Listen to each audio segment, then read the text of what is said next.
The world once belonged to a game called Deus Ex Machina, Ragnarok or Demrock for short. It was an instant global hit, winning Game of the Year and setting new records for the VR market. At its peak, over 100 million people were logged in simultaneously, fighting for glory in a world of monsters and magic. But even the biggest legends eventually fade. Over the years, the numbers started to drop as people moved on to newer things. Now, the service is finally coming to an end.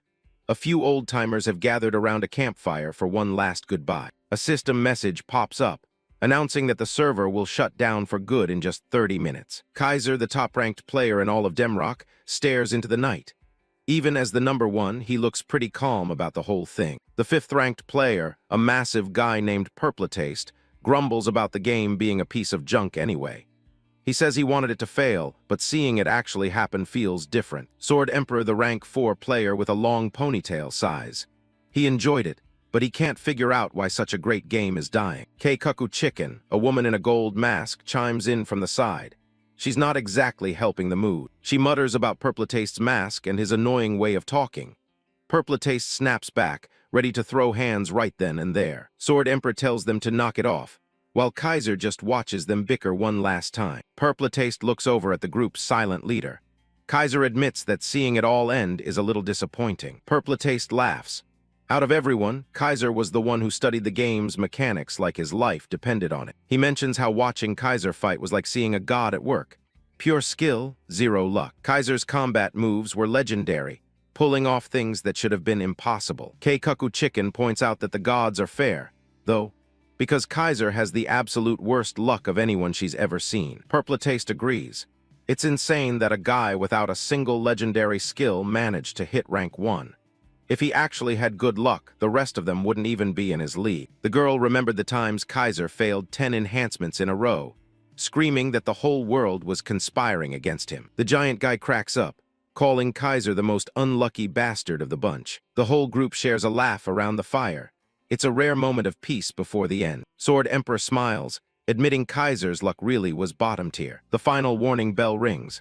The service is terminating exactly as scheduled. A message flashes across their screens, thanking them for being part of the journey until the very last second. Purpletaste's avatar begins to dissolve into blue light. He tells everyone they worked hard and says his goodbye. Keikaku Chicken and Sword Emperor fade out next, hopping to see each other in some other god-tier game in the future. Kaiser stands alone in the quiet forest. It really is over now. The campfire crackles one last time before his own form starts to break apart. In a flash of light, the number one player vanishes from the world of Demrock. Service termination complete.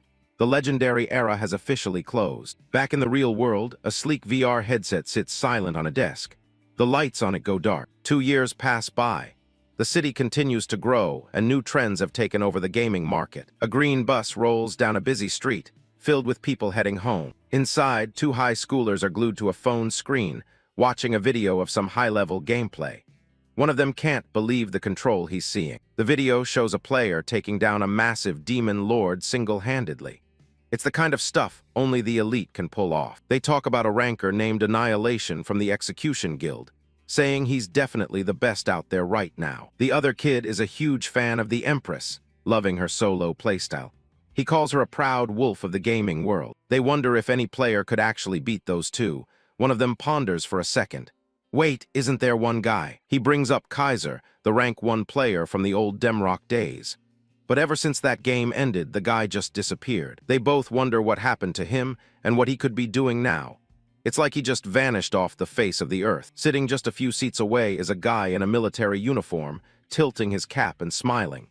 2 years after the end of Demrock, Kang Do-yun is finally back. A new legend has emerged to take Demrock's place, a game called God of Savior. Everyone just calls it GOTS, and its user base is already massive. It promises infinite freedom, with a huge variety of races and classes to choose from. But a familiar face is about to enter the fray. Kang Do-yun, the man who used to be rank 1 back in Demrock, has finally finished his military service. He heads straight back home after his discharge. Do-yun bursts through the door, immediately asking where his gaming capsule is. His sister is shocked to see him back so soon. She can't believe he's already looking to game the second he steps inside. His mom yells from the other room, complaining that kids these days only care about their parents when they're bobbies. Do-yun doesn't care about the nagging. He's got his eyes on the prize. There it is, a VR capsule, just like the ones he's been seeing on TV for the last 18 months. He hugs the machine, savoring the moment. This is what all those months of hard-earned military pay were for. He runs his hand along the sleek curves, admiring the build quality. The capsule door slides open, inviting him in. Even though it's second-hand, the interior is surprisingly comfortable. He settles into the seat and pulls down the headset, ready to jump back into the virtual world. The system begins scanning his retina to initialize the login. It verifies his ID card and starts the synchronization process. Sync complete. He's officially entered the world of GOTS. A bright light flashes as the game welcomes him to the paradise of adventure. He finds himself in a grand hall, prompted to create his new character. He takes a look at his default form. It's pretty basic, but it'll do for now. He rubs his short hair, thinking he still looks a bit too much like a soldier. The menu offers a ton of customization options, but he's too eager to play. He just picks a standard look and moves on. Next up is the nickname. He doesn't even have to think twice about it. A smirk plays on his lips as he types in his old name, Kaiser. Character creation is a success. The system welcomes Kaiser back to the world of rankers. He's assigned a hashtag and immediately warped to the tutorial zone. He lands in the middle of a burning fortress. The system calls it the tragic battlefield of Arlen Castle. He's impressed by how real everything feels.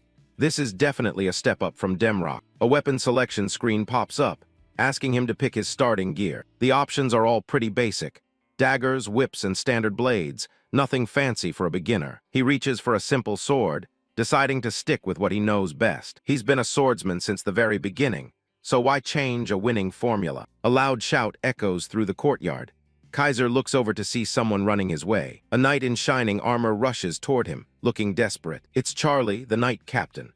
He demands to know what a mercenary is doing standing around while the castle is under attack. Before Kaiser can even answer, Charlie grabs his arm and starts pulling him along. A system message pops up, informing him that he's now in a party with the captain. Charlie yells that the other mercenaries are already fighting. They sprint through the flaming corridors of the castle, heading straight for the front lines. Kaiser skids to a halt as they reach the battlefield. The situation is even worse than it looked. Bodies are everywhere. The castle guards are being slaughtered by a pack of vicious beastmen. Charlie grits his teeth, realizing the enemy has joined forces with the monsters. He suspects they've made a pact with something truly terrifying. Charlie screams at Kaiser to move. If they don't stop the invaders now, that thing will descend upon them all. He points the way, urging them to hurry through the side passage to save time. Kaiser doesn't hesitate, following the captain through the heavy doors. Suddenly, an arrow cuts through the air with a deadly whistle. A volley of arrows thuds into the stone floor. They've been spotted. Snarling beastmen emerge from the gloom, their eyes glowing with bloodlust. Charlie curses. The monsters have already swarmed this far into the castle. He prepares to fight his way through. But suddenly, a blur cut him off. It was Kaiser. Without waiting for the NPC to finish his long-winded speech, Kaiser's hands and feet were already itching for a fight, and he charged straight into the heat of the action. A massive beastman roars, leaping from the shadows with a heavy axe. The creature swings with enough force to shatter stone, aiming straight for Kaiser. But Kaiser's eyes have already sharpened. His world slows down as he enters a state of total focus. Charlie shouts a desperate warning, thinking the young mercenary is done for. With a slight tilt of his body, Kaiser dodges the heavy strike by a hair's breadth. The axe smashes into the ground, sending dust and debris flying, but Kaiser is already moving. The beastman freezes in shock, its prey having vanished from its line of sight. Kaiser's hand finds his hilt. It's time to show them why he was a legend. In a flash of blue light, he draws his sword and carves through the monster in one fluid motion. He doesn't stop. He's a blur of steel and speed, his glowing eyes tracking every enemy movement. He tears through the pack of beastmen like a whirlwind, leaving only splatters of blood in his wake. The remaining monsters are paralyzed by fear, unable to process the speed of this human. Another beastman tries to overwhelm him with a desperate overhead strike. Kaiser easily dodged the downward strike with a simple sidestep. Kaiser didn't give his opponent a chance to recover. Using the momentum from his spin, he delivered a devastating, high-powered knee strike. A high kick to the face sends the monster crashing backward, its jaw shattered. The beastman collapses, its glowing eyes fatting as it struggles to understand its defeat. The rest of the squad is horrified. They realize too late they've picked a fight with a monster in human skin. They try to scramble away, their snarls turning into whimpers of terror. Kaiser ends it with one final spinning strike, a perfect circle of light that cuts down every remaining foe. He lands softly, the battle over in just a matter of seconds. He looks back at the bodies littering the corridor. It was almost too easy. He flicks the blood from his blade. He'd been worried about being rusty, but he's satisfied with the result. He admits he was concerned since it had been a while, but it feels surprisingly natural. In fact, his body feels even lighter and more responsive than it did in Demrock. Charlie is completely awestruck. He's never seen an unknown mercenary handle 5 monsters with such ease. A system message pings. Charlie is deeply impressed, and his favorability toward Kaiser is skyrocketing. Kaiser wonders to himself if the standards for heroism in this world are just a little too low. Charlie can only think that this man might be a literal hero, stepped out of a legend. The system notifications keep coming. Charlie's favorability has reached the absolute maximum. Charlie now trusts him implicitly. He would believe Kaiser's word over anyone else's. A special title pops up, Affection Max from the start. Kaiser's achieved something rare. It's a rare grade title for maxing out an NPC's affection during the tutorial. It even gives him a nice stat boost. Kaiser smiles. This little bonus will definitely come in handy later. Charlie laughs heartily, thanking Kaiser for making his job 1,000 times easier. Charlie points ahead, stating that if they can just eliminate the Dark Sorcerer inside, they'll secure a total victory for Arlen Castle. Purple energy begins to crackle violently through the air. Charlie looks up in horror, realizing the summoning ritual has already begun. Grotesque monsters begin to crawl out from the dark rifts, their red eyes filled with murderous intent. High-pitched screeches echo through the hall. Charlie draws his sword, shouting that he'll hold back the monsters here. He tells Kaiser to go on ahead and stop the summoner. Charlie looks at Kaiser with complete trust, a golden aura surrounding him. He believes Kaiser is the only one who can finish this. He offers a final blessing, his voice booming with the authority of a captain as he sends Kaiser toward the final confrontation. Charlie charges into the fray with a roar, his armor glowing as he takes on the horde alone to clear a path. Kaiser is momentarily stunned. This isn't how things were supposed to go. He remembers the tutorial very differently. He pulls up a mental image of a walkthrough video he saw. In the normal tutorial, Charlie was always the one to enter the final room first. The guide said the tutorial could change based on user actions, but Kaiser hadn't expected it to diverge this much from his very first play. He steps toward the large, ornate doors. Purple lightning arcs across the frame, sealing it shut behind him. Kaiser stands alone before the massive portal, his sword drawn. The air is thick with dark magic, vibrating with an ominous hum. System windows begin to appear, flickering into existence. They warn him that only one person can enter, and the consequences of failure are dire. The game asks if he would like to enter. Kaiser is shocked. System messages like this aren't supposed to appear in the standard tutorial. His eyes widen in realization. This isn't just a deviation, this is a hidden piece, a secret event triggered by his exceptional performance. He recalls that hidden pieces are mechanics deliberately tucked away by developers, only activated under extremely specific conditions. The rewards for completing a hidden piece are legendary. They can give a player a massive advantage from the very beginning. Kaiser smirks. There's no reason to turn down an opportunity this valuable, no matter how dangerous it might be. He selects yes. Light envelops him as he enters the room. Inside, he finds a dark sorcerer screaming in agony, his own summon having turned against him. The sorcerer is being torn apart by a shadowy, demonic silhouette. His desperate cries fill the chamber as his life is extinguished. The silhouette begins to take a solid, terrifying shape. Kaiser watches closely, his grip on his sword tightening. Massive scales and wings unfurl as the creature roars, a sound that vibrates in Kaiser's very chest. This is far beyond a normal tutorial boss. A massive, red-eyed head emerges from the shadows. The sheer pressure of its presence would crush a normal new player. The creature is finally revealed, the restrained, iron-blooded demonic dragon. Kaiser stares up at the Titan, ready for the real game to begin. God of Savior took a lot of inspiration from the old legendary game, Demrock, specifically the tier system, ranking everything from normal all the way up to legendary status. It's a rigid hierarchy that defines the power levels of this entire world. Naturally, that system applies to monsters too, but the ones at the very top are in a league of their own. They call them named bosses, monsters so rare and powerful that they carry unique titles. Like this massive beast, the bound, iron-blooded demonic dragon. The beast lets out a deafening, bone-chilling roar. It's pure intimidation, shaking the foundations of the entire room. The dragon screams directly into Kaiser's face, trying to break his spirit. Systems alert him immediately.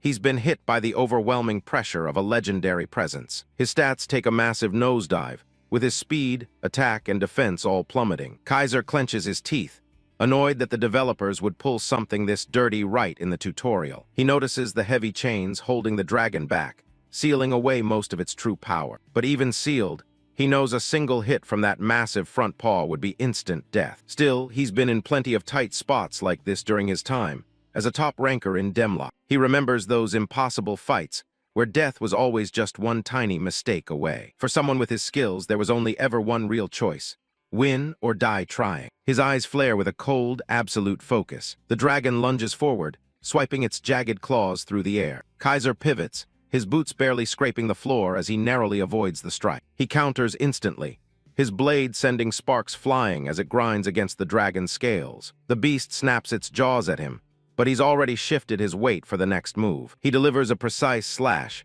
desperately searching for a weak point in its armor. He keeps his distance, his eyes tracking every twitch of the monster's muscles. Another massive clash fills the room with light as he barely parries a blow. He leaps into the air, putting every ounce of strength into a heavy downward swing. He doesn't blink, fully immersed in the rhythm of the life-and-death struggle. After 2 perfect strikes, he realizes he's only dealt 120 damage to a health pool of nearly 1,000,000. Kaiser smirks through the sweat. This difficulty is exactly as insane as the community said it would be. On the forums, players are already calling it a boss that wasn't meant to be beaten by human players. Some find the dragon too creepy to even look at, let alone fight. They're debating if it's even possible to win, since even the top rankers have failed here. Most assume the boss taking damage is just a bit of realism, but Kaiser isn't stopping. Suddenly, the boss's title changes to demonic dragon species of sloth, and the chat goes wild. People are screaming about bugs and glitches, unable to believe someone is actually winning. They're losing their minds trying to figure out who this level 1 player could possibly be. A blinding pillar of blue energy strikes down, piercing the dragon's very core. The monster shrieks in genuine, agonizing pain for the first time in the fight. A final massive shockwave tears through the beast's body, ending its reign. System alerts confirm the impossible victory. The legendary named boss has been defeated. Kaiser is officially the first person to ever slay a legendary boss in the tutorial. He leans on his sword, panting and covered in blood, barely able to believe he actually pulled it off. Kaiser looks at the spot where the dragon stood, calling it a stubborn bastard. He notes that it's the first time he's managed something like this. It hits him that if he struggled this much, the other top rankers probably couldn't beat it either. On the community boards, players are raging at the developers for making an impossible boss. Kaiser just smirks, wondering how those old rivals of his are doing. A notification pops up. He's earned the title First Slayer and a bunch of new traits. The traits start stacking up: Weapon Master, Hidden Dragon, Slayer, and Hero. He even unlocks the Overcome trait after meeting some extreme conditions. Then comes the big one, a unique trait called Eye of Truth. Kaiser can't believe his luck. Usually, players are lucky to walk away from the tutorial with just a single trait. Traits are a core part of the system in God of Savior, giving players specialized boosts. They range from exploration-focused guides to combat-oriented sword masters. The better your achievements, the higher the tier of the trait you're granted. He scrolls through abilities like location tracking and status effect immunity. He pauses on the most interesting one. The Eye of Truth is a unique tier trait that lets him see through hidden things. The other traits he got are great, but they aren't unique. Other players might have one of those, but none of them will have all of them at once. The Eye of Truth is different. It's literally the only one of its kind in the entire game world. Between the unique trait and the 5 others, Kaiser feels like he just hit the jackpot. The legendary First Slayer title is even more broken, giving massive damage buffs against bosses. Kaiser is practically glowing. He's never had luck like this before. For a guy who used to have the worst luck in the world, this feels incredibly sweet. But then, he notices someone else is still in the room. Charlie, the Knight Commander, is still standing, leaning heavily on his sword. The knight is battered and breathing hard, clearly in shock. Kaiser walks over, his own boots clicking against the bloody floor. Kaiser wonders what's on the knight's mind. Charlie asks if Kaiser truly slew the beast that let out such a terrifying roar. He's stunned that Kaiser doesn't have a single scratch on him, and demands to know who he is. Kaiser tries to explain, but Charlie cuts him off, saying it doesn't matter where he came from. The knight declares that a hero is born in times of chaos, looking at Kaiser with pure awe. Kaiser just stares back, not quite sure how to handle all the sudden drama. Charlie believes Kaiser will be the ray of light that brings about a great change in the world. The knight drops to one knee, offering his service to the hero before him. A system window pops up. Charlie wishes to pledge his eternal loyalty. If Kaiser accepts, Charlie will become his official subordinate, and he'll get all the benefits. Kaiser is floor. That's a massive upgrade for a tutorial reward. But there's a catch. Charlie is technically a deceased figure from the past, so there are no active benefits. Kaiser remembers that the tutorial is just a recreation of historical events. He tells Charlie to do as he wishes, figuring it's just a formality anyway. He accepts the oath, and Charlie's loyalty is officially recorded in the game's memories. The war known as the Tragedy of Arlen Castle has been rewritten into a victory in Charlie's memories. The system notes that he can now fall asleep in peace, looking forward to a future by Kaiser's side. Kaiser repeats the phrase quietly to himself, watching as the light begins to surround them. A notification informs Kaiser that he will be warped to the Pantheon shortly. The teleportation circle glows with an intense blue energy, pulling Kaiser away from the tutorial zone. Charlie looks up at him one last time, addressing him as his liege. The knight asks where their next destination will be, ready to follow his commander anywhere. Kaiser pauses for a second, considering the question as the world fades around him. "We go where we are needed," Kaiser replies with a small, confident smile. "Because it's a chaotic world," he adds, his voice echoing in the rising light. Charlie is visibly moved by Kaiser's answer, a look of profound relief on his face. The warp count hits 5 seconds as the tutorial room begins to dissolve completely. Charlie quickly reaches out, handing Kaiser a necklace with a glowing pink gem. "My liege, please accept this." Kaiser takes the gift, surprised by the sudden item drop.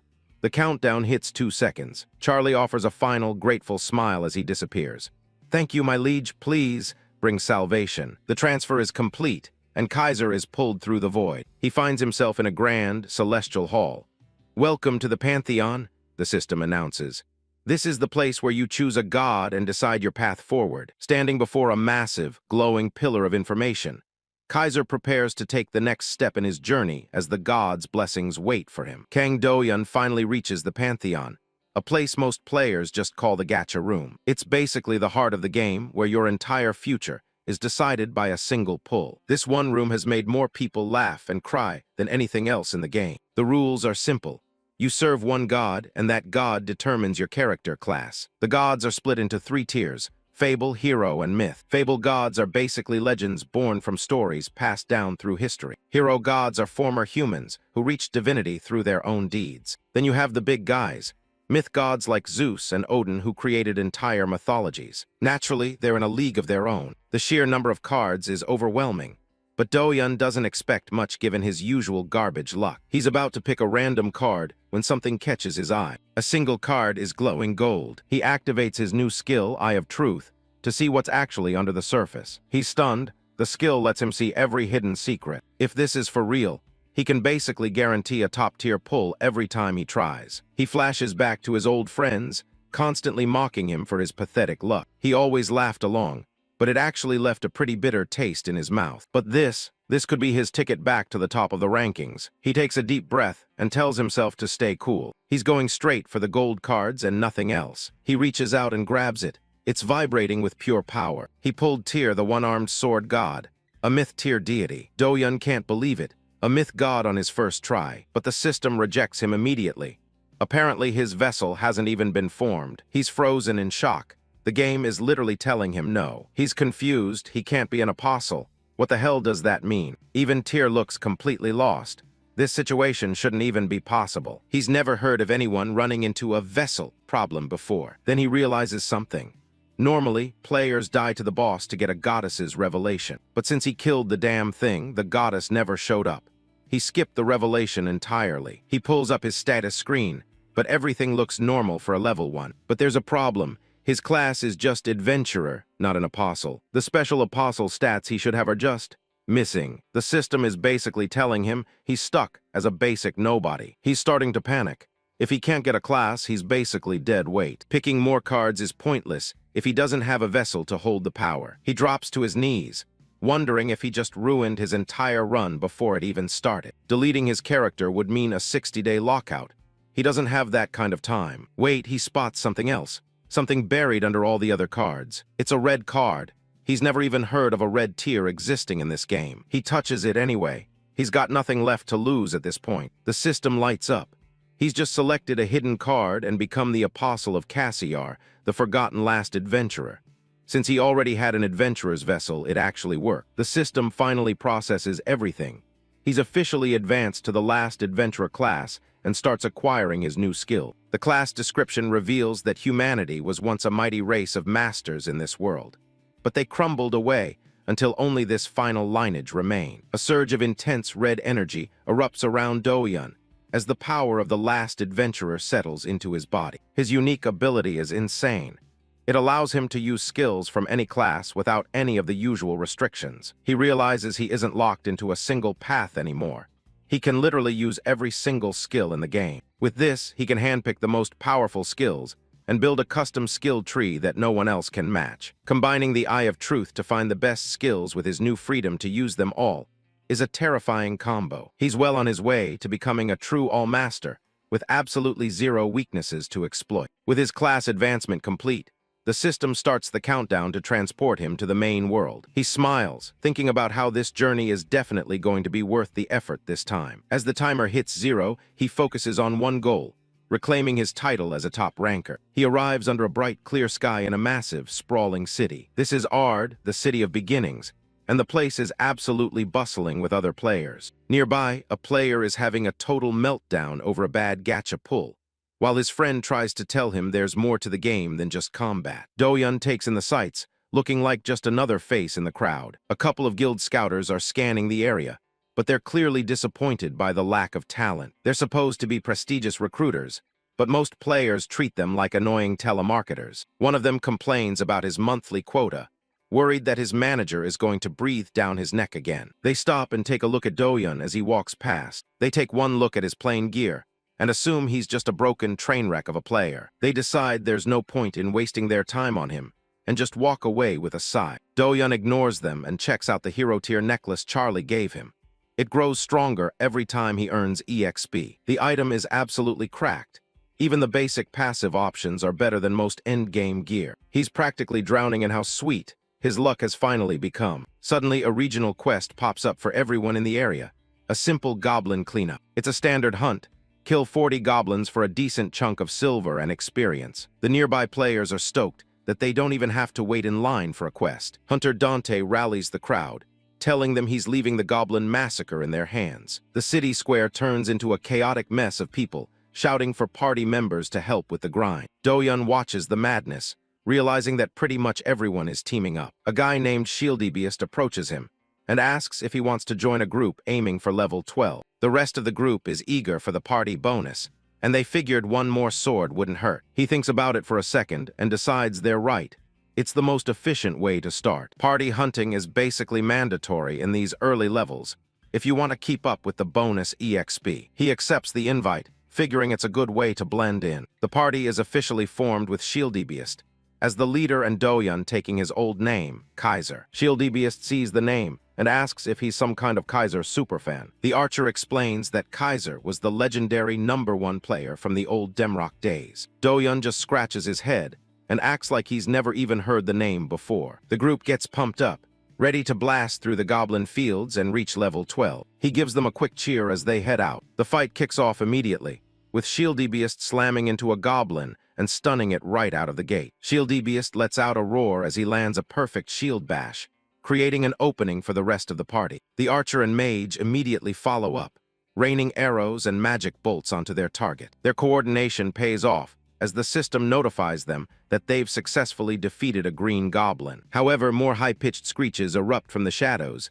This hunt is far from over. A group of goblins comes rushing in from all directions, smelling blood and looking for a fight. Shieldibeast plants his feet and braces his shield, desperately trying to hold the line against the sudden onslaught. His teammates cry out in fear as they realize they're about to be completely overwhelmed. He struggles to keep the grinning monsters at bay, shouting for his allies to take them down quickly. Panic sets in when he realizes his essential defensive skills are still on cooldown, leaving him wide open. Seizing the opportunity, one of the goblins launches itself high into the air to strike from a blind spot. Shieldibeast looks up in sheer terror, realizing he's helpless against the incoming blow from above. A green goblin screeches, baring its teeth at the intruders. A sharp blue slash tears through the grass before the monster can even move. Kaiser carves right through his target, while Shieldbeast holds the line with his heavy shield. Shieldbeast can barely believe how easily the guy is handling this. Yubingkung and Aimforth are just as stunned by the display. But Kaiser doesn't slow down,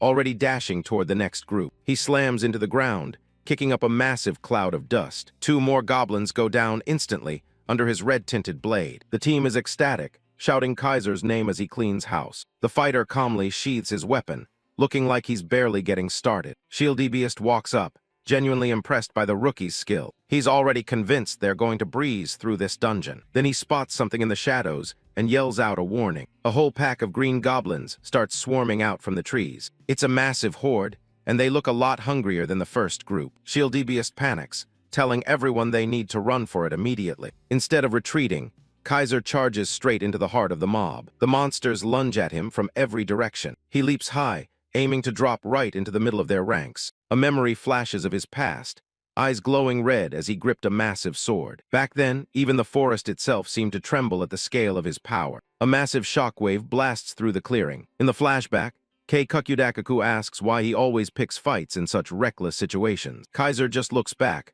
wondering why the guy thinks he's being reckless. Kei Kukyudaku points out that jumping in headfirst with low HP is basically asking for a death wish. The hero points at the giant monster corpse behind him. He won, didn't he? The big man admits that's true, but warns him that it's still incredibly dangerous. Returning to the present, Kaiser looks at the swarm and admits it might look that way to others. He thinks to himself that there's no reason to take unnecessary risks just to fight. He moves in, a blur of motion before the team can even blink. To him, he's never actually fought recklessly. He dives through the air, perfectly tracking every enemy movement. His old self echoes that he only fights because he's already certain he'll win. The woods go silent for a split second as he makes his move. A notification pops up as he triggers his smash skill. His blade slashed straight through the goblin's chest, nearly tearing its body to pieces. The system confirms the kill and awards him a new pelt. He scans the field, identifying only one poison dart goblin left in the back. He kicks off the ground, moving faster than the monsters can react. His strategy is simple. When dealing with numbers, always take out the ranged units first. He carves through the remaining guards midair, leaving the fat goblin with the blowpipe wide open and completely defenseless. Kaiser is a total whirlwind of steel, carving through the goblins with terrifying precision. In the heat of the battle, his overcome trait activates, letting him push past his physical limits. With his eyes glowing, he readies himself for the next devastating blow. A goblin screeches in pure terror as it watches its buddies get wiped out. But it's too late to run. Kaiser is already past it, his blade leaving a glowing trail in the air. He's moving so fast his feet are barely touching the grass. He stands his ground against the horde, completely unfazed by the numbers. The monsters try to overwhelm him, but he parries every single attack like he's bored. His focus is absolute as he locks onto his next target. He swaps weapons in a heartbeat, driving a dagger straight into a goblin's skull. The combination of his weapon master trait and adventurer class is basically a cheat code, allowing him to use any weapon skill. Even Kaiser is surprised at just how broken this combo really is. He snatched up the goblin's weapon that had just been sent flying. He triggers exploit weakness, landing a brutal critical hit that drops the monster instantly. The clearing is quickly becoming a graveyard of goblins. He swaps to a heavy club and starts swinging for the fences. No matter what weapon he picks up, the system gives him the perfect skill to use it. One goblin gets its head absolutely rattled by a massive overhead swing. The monsters are starting to realize they've picked a fight with a monster of their own. Kaiser doesn't give them a moment's rest,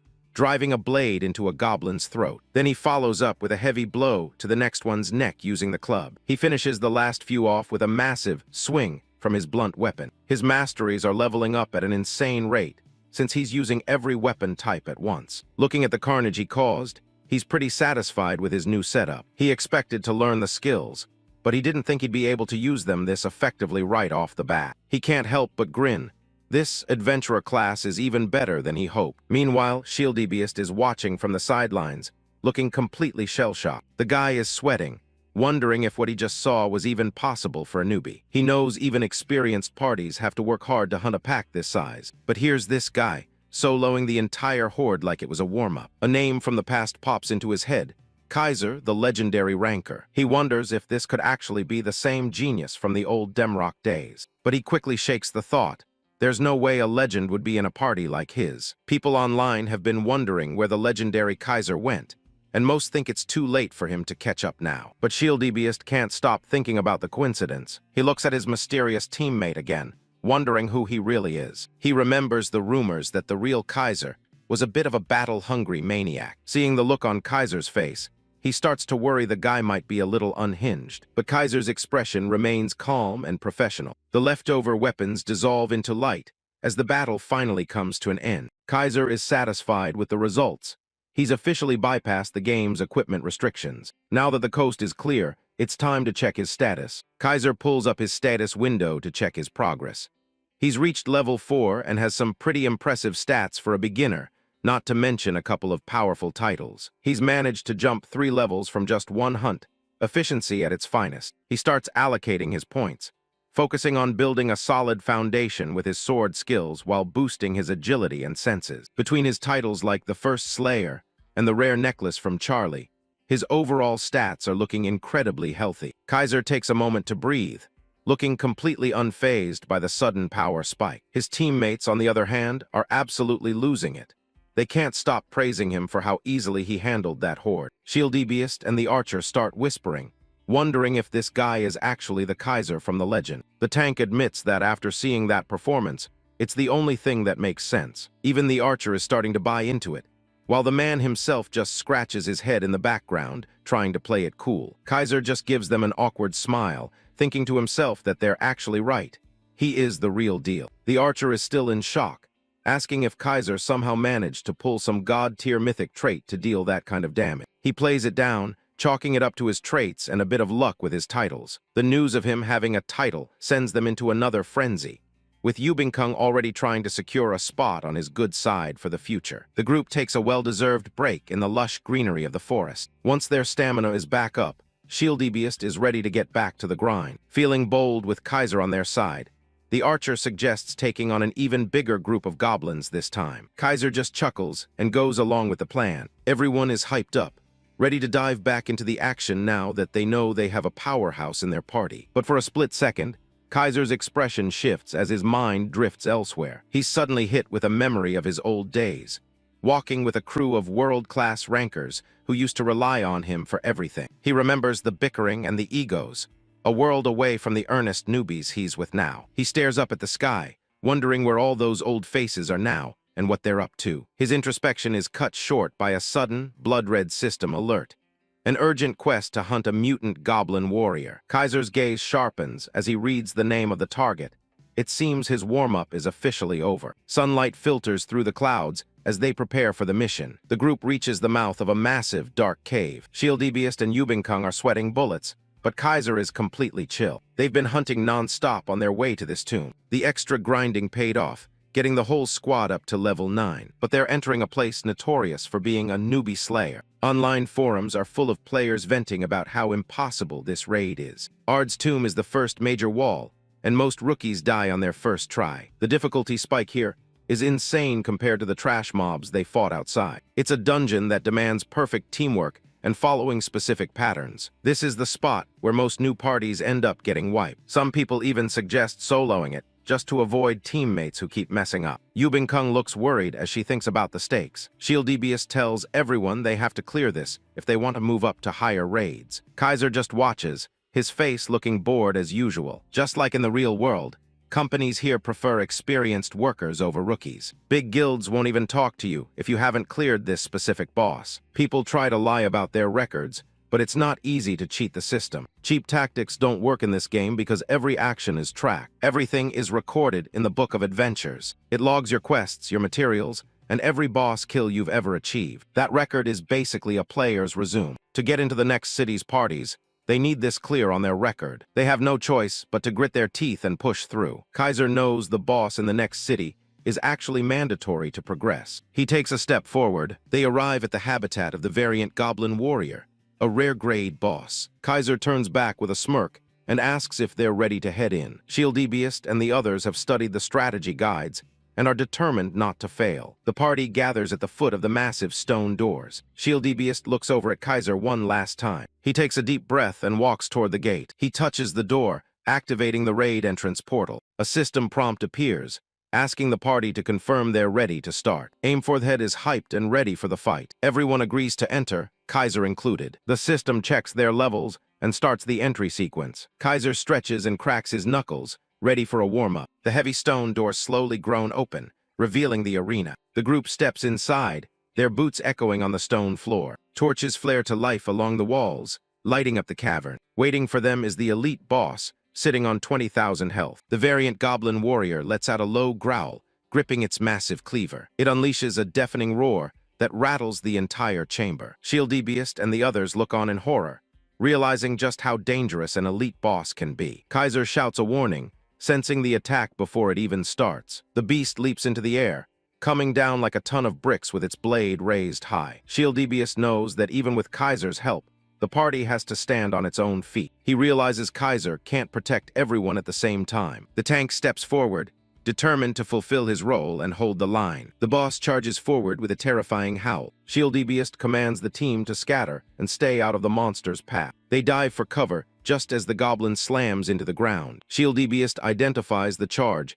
as the first part of its attack pattern. He braces his shield and catches the monster's follow-up strike, the force vibrating through his arms. The goblin is stunned for a few seconds after its attack is blocked. Shieldbeast calls out to the group, telling them that now is their chance to strike. Aimforthead and Yubingkung immediately launch their counter-offensive. Spells and steel collide with the boss, creating a massive explosion of light and sound. The smoke clears to reveal the monster recovering, its eyes glowing with rage. Shieldbeast is taken aback by how quickly the beast is getting back on its feet. The goblin warrior winds up for another devastating swing. Shieldbeast catches the massive blade on his shield once again. His protection trait activates, glowing brightly as it buffs his stats. He yells that he's got the boss's attention, urging the others to keep up the pressure. Before the tanker could even finish his sentence, Kaiser had already blurred past, unleashing a barrage of slashes upon the boss. More magical blasts fly toward the boss, hammering its defenses. A massive explosion rocks the monster,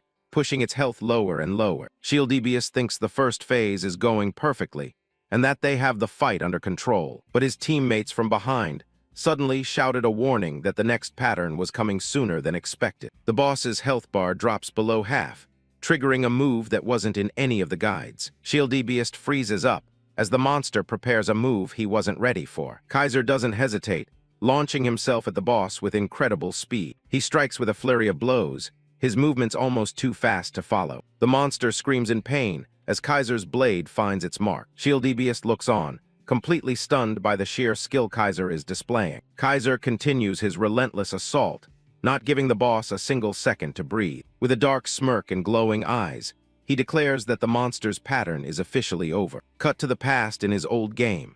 Kaiser's group had long established a legendary reputation as the strongest party on the server. During an interview, a reporter asks him to share the secret behind his team's success in clearing impossible dungeons. Kaiser keeps it simple. It's just about everyone focusing on what they do best. She points out that a standard party usually needs 4 roles: a tank, DPS, healer, and support. But since his party doesn't use a tank, she wonders if raiding like that is even possible. Kaiser admits that tanks are actually a crucial part of any team. They have to face the boss alone, interrupt its attack patterns, and soak up all the damage. The reporter is stunned when he tells her that he's the one who handles all of that himself. A confident smirk is his only response. Back in the present, the boss is absolutely losing its mind. Shieldbeast watches in disbelief, unable to make sense of what he's seeing. Even dedicated tanks struggle to shut down boss patterns using their crowd control skill. But Kaiser is doing it effortlessly without using a single skill, and he's managing it all while playing as a pure DPS. The mutant goblin warrior lets out a massive roar. For Kaiser, patterns at this level aren't even a challenge. He strikes again, shutting down the monster's momentum. The rest of the group is speechless as he continues to target only the vital spots. Shieldbeast keeps a close eye on the health bar. The boss's HP finally hits the 20% mark. He warns everyone to brace themselves because Phase 2 is starting. The team gets into position, ready for whatever comes next. A system alert flashes. The boss's mutant trait is finally manifesting. The ground cracks as the warrior's trait activates. The goblin goes into a full berserk state, boosting all its stats at once. Kaiser has been waiting for this part. Mutant traits are special abilities that vary from one boss to the next. This specific goblin has two such traits, known as 007 Bang. If the party lands 4 physical attacks in a row, everyone gets a debuff. And if 3 magic attacks land consecutively, the boss will reflect all damage. The boss lets out a piercing scream. Due to the berserk effect, the entire party's attack and movement speeds drop. The group panics, realized how much harder the fight just got. But Kaiser receives a unique notification.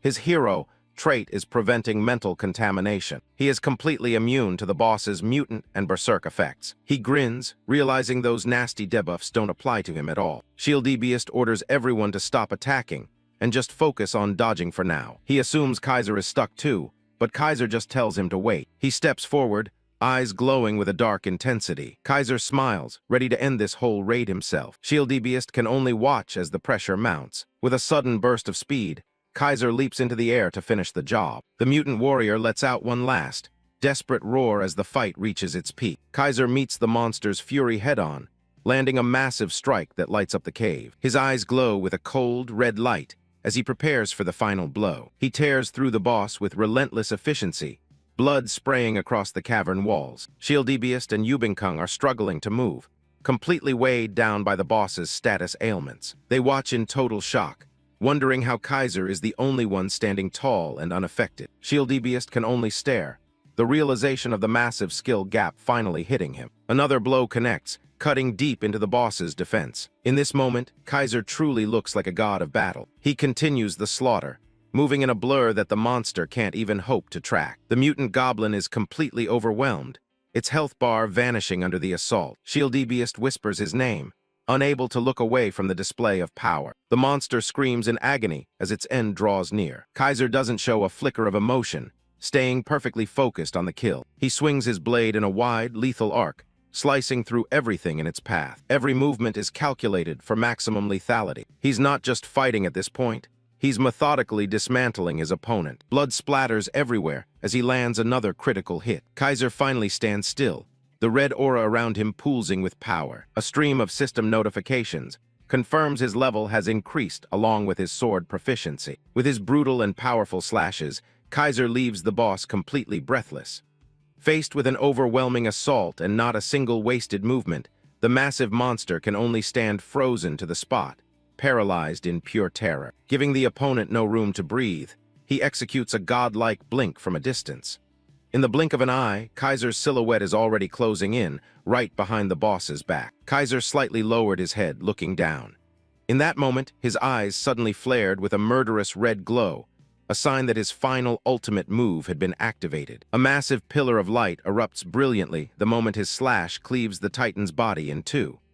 The sheer power of the strike is so overwhelming that it swallows everything in its wake. As the light fades, the once fearsome boss is reduced to nothing but a heap of ruins, collapsing to the ground as its existence officially comes to an end. The system confirms the defeat and announces that the dungeon has been cleared. The rest of the party stands back in stunned silence, barely able to process what they just saw. They start talking amongst themselves, questioning who this guy really is. Shieldbeast wonders to himself if this could actually be the legendary Ranker, the real Kaiser. Yubingkung and Brace Your Forehead can only stare with their mouths wide open. They take a moment to look around the empty cavern, still feeling the intensity of the fight. The boss's body lies motionless on the ground, a testament to the one-sided massacre. The final time limit rankings appear, showing Shieldbeast's party in first place by a huge margin. Kaiser calmly grips his sword, looking as if he's ready for the next fight. The contribution rewards are handed out, and of course, Kaiser takes the top spot. He starts collecting his loot,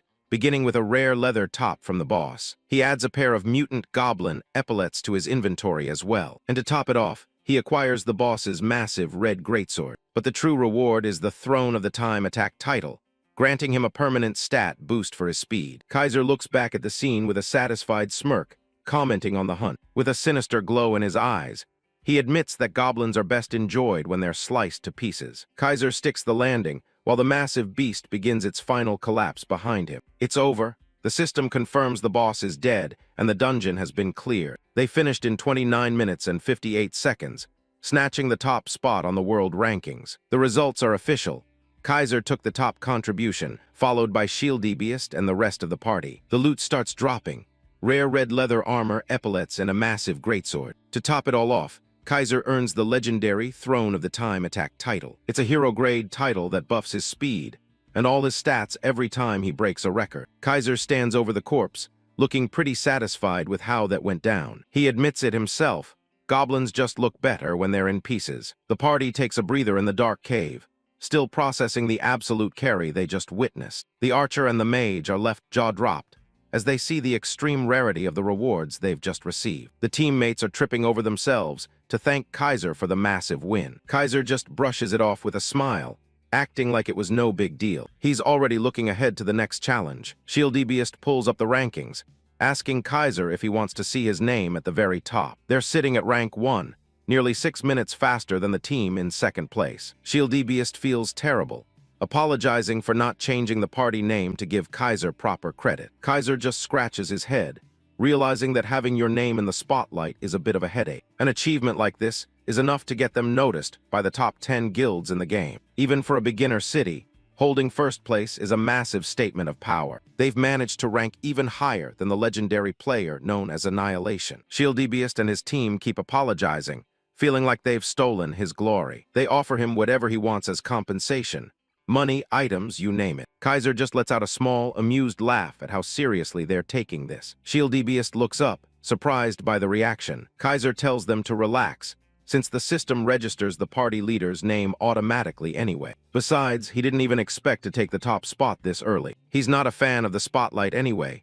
It's usually just more work than it's worth. But he's definitely not complaining about the rewards. He just secured the full warrior set, and the stats on these rare plus items are broken. These are the absolute best items available in this section of the game. With a haul like this, there's no way he could be in a bad mood. He starts cracking up, which just leaves Shieldbeast even more confused. He can't stop laughing at how lucky this run turned out to be. He tells the group again to drop it. They're all good. Shieldbeast is officially a fanboy now, swearing his full loyalty to Kaiser. He thinks Kaiser's personality is just as high level as his combat skills. A portal hums to life as the dungeon prepares to close. As they head out, Shieldbeast admits he used to think the Kaiser hype was over the top, but now he's a true believer. Kaiser looks back at the dungeon one last time, finally understanding what his new identity means. Shieldbeast calls out to him, wondering if he's planning to stay behind. Without a word, Kaiser steps through the portal and leaves the dungeon behind. The blue energy of the warp gate swirls around them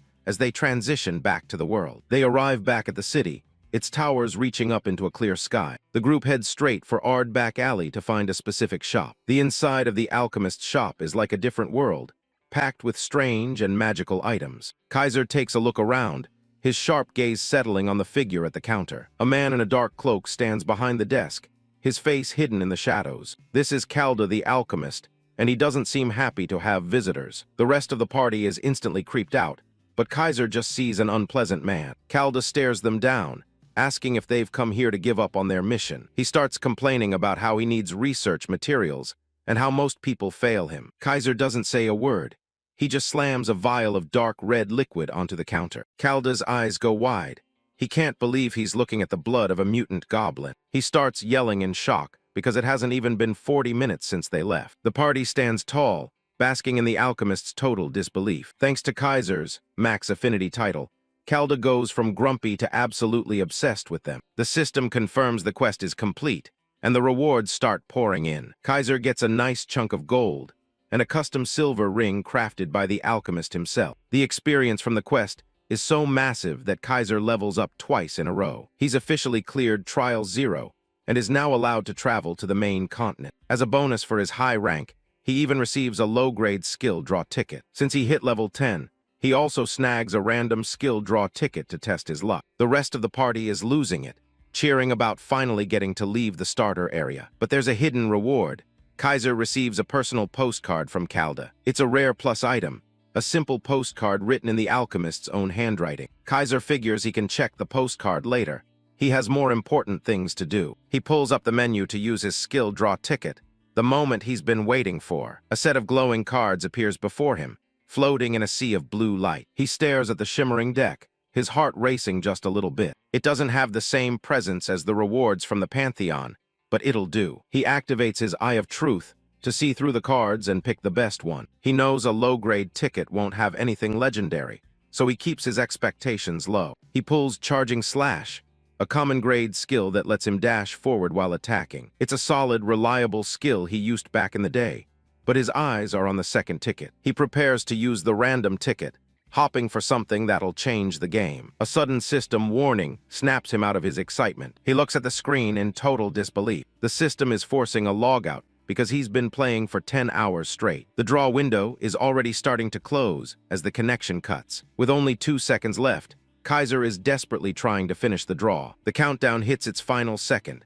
the glowing cards swirling in a blinding vortex of light. Kang Do-yeon lunges forward with a panicked shout, his hand reaching desperately to make the final selection. But the screen suddenly whites out as the system forces a shutdown, cutting his connection just as the draw completes. The gacha cards are spinning like crazy while the countdown hits 2 seconds. Kaiser is desperately trying to lock in a skill before the system boots him out. He's sweating bullets, just yelling for the thing to hurry up. Just as the clock hits 1, a bright golden glow starts to leak from the cards. This looks promising. He's screaming at the screen to give it to him, but the system doesn't care. Time's up, and he's getting a forceful disconnect. The world dissolves into a blinding white light as he's pulled out of the game. Everything goes dark back in his room, leaving only the faint hum of his high-tech gaming capsule. Kang Do-yeon pops the lid and stares into space, looking like he just saw a ghost. He starts gasping for air, clutching his chest like he just ran a marathon. Then he just lets out a massive scream of pure frustration. Getting kicked right at the climax of a pull is every gamer's nightmare. It's a beautiful sunny day outside, but inside that apartment, a gamer's soul is in agony. Do-yeon's sitting there, shaking his legs like crazy. He cannot wait to get back in. He watches the clock hit 10:00. It's finally time. He bites his thumb with a crazy look in his eyes. He's gotta see what he got. Without wasting a second, he dives back into the capsule. The system scans his eyes and verifies his ID, starting the sync process immediately. The loading screen pops up, welcoming him back to the world of God of Savior. A little message tells him to have a pleasant journey, like he's here for a vacation. He spawns right back in Ard's back alley where he left off. Kaiser doesn't even pause to look around. He just sprints down the alley. He's obsessing over that yellow light he saw right before the disconnect. Usually, that means top-tier loot. He checks his inventory and finds one unconfirmed skill card sitting in storage. This is it. He's hopping for something legendary, but he tries to keep his expectations low so he doesn't get hurt. He taps the card, and it bursts into a brilliant display of light. It's the heroic skill, Backstab. It's technically for assassins, and the description says it lets you teleport behind an enemy for massive damage. Kaiser stares at the name in shock. Backstab, really? This is the signature move for assassins, the one skill every ranged player absolutely hates. It closes the gap instantly, making distance completely irrelevant for anyone trying to run away. A sinister smile creeps onto his face. He's a warrior, but he just scored one of the best mobility skills in the game. He starts laughing to himself, realizing he can now tear through both monsters and players without any trouble. Just as he's having his moment, a random couple walks by. The guy is bragging about how much he knows the game. The guy stops mid-sentence, looking totally confused. He looks over and sees some dude standing in the alley, laughing like a villain from a B-movie. Kaiser is so lost in his own excitement, he doesn't even notice how creepy he looks, steam practically coming off him. The couple is absolutely terrified. They're convinced they just ran into a total psycho. They don't even finish their conversation. They just turn around and book it the other way. Kaiser finally snaps out of it, wondering why everyone is suddenly so allergic to that alleyway. He shrugs it off. It's time to stop looking like a newbie and put on his actual gear. He pulls out the loot from the variant Goblin Warrior. The red leather top, the pauldrons, the red greatsword, and Calda's silver ring. He figures with this set, people might actually think twice before trying to mess with him. He suits up, and man, he looks dangerous. The red armor and that massive sword on his shoulder definitely send a message. A system prompt warns him that once he leaves for the main continent of Raven, there's no coming back to Ard. Kaiser doesn't hesitate. He walks straight into the massive blue portal as the final countdown begins. Kaiser stares ahead, feeling a bit of regret for leaving without a proper goodbye. He thinks back to the party he left behind, realizing he'd actually started to like those guys. The portal countdown hits 2, and he accepts that if they're meant to meet again, the game will make it happen. 1 second left.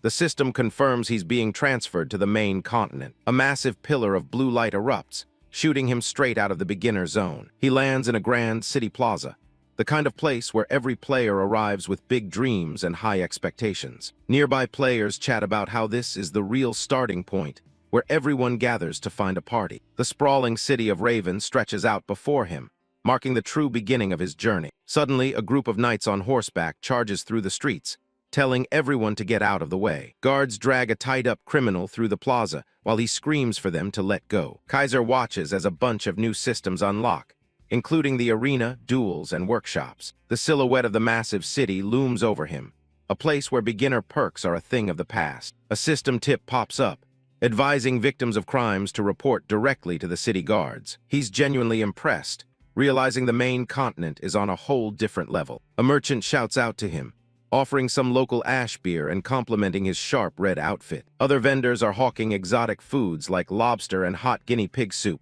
promising freebies to any customers. Kaiser starts to see why people get distracted by city life and forget all about hunting. He gives himself a quick slap to stay focused, telling himself he can enjoy the sights later. With his sword on his shoulder and a confident grin, he wonders where he should start his first hunt. It doesn't take long for him to find action, slicing through a goblin with a single fluid motion. He moves out to the Raven Plains, already surrounded by a fresh pack of monsters. His red armor begins to glow as the three-piece set effect kicks in, granting him a massive advantage against goblins. The monsters are instantly paralyzed with fear, their morale tanking the moment they see him. Kaiser launches himself into the air, activating his leaping slash skill to clear the area. He carves right through the center of the pack, the system confirming multiple kills in seconds. He lands perfectly in the tall grass, already looking for the next target. With glowing red eyes and blood on his blade, he looks more like a predator than a player. His red greatsword actually starts gaining attack power with every enemy he puts down. He can't help but laugh,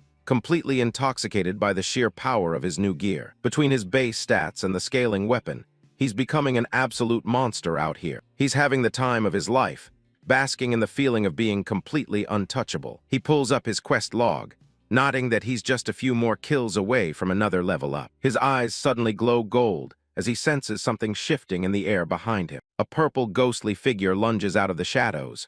Kaiser instantly realizes this isn't a monster, it's a person. This is Assassination Boy, a masked player who preys on wealthy-looking newbies, and he thinks he's found a gold mine. The assassin draws his daggers, deciding it's time to move in for the kill. He lunges forward, mockingly telling Kaiser that he's going to enjoy this meal. Metal clashes against metal, as the assassin's blade is stopped dead by Kaiser's heavy sword. Assassination Boy's eyes widen, as he realizes his sneak attack didn't even make a dent. Kaiser just stands there, a dark aura radiating from his body as he stares the attacker down. Realizing he's in trouble, the assassin tries to leap back and regain some distance. From the bushes, his partner screams at him to quit stalling and just take the target down already. An archer from the PK group leaps into the air, firing a volley of 3 glowing blue arrows down at Kaiser. Kaiser doesn't even break his stride, effortlessly shredding the magical arrows with a single, powerful arc of his red greatsword. Another member of the group charges in from the side,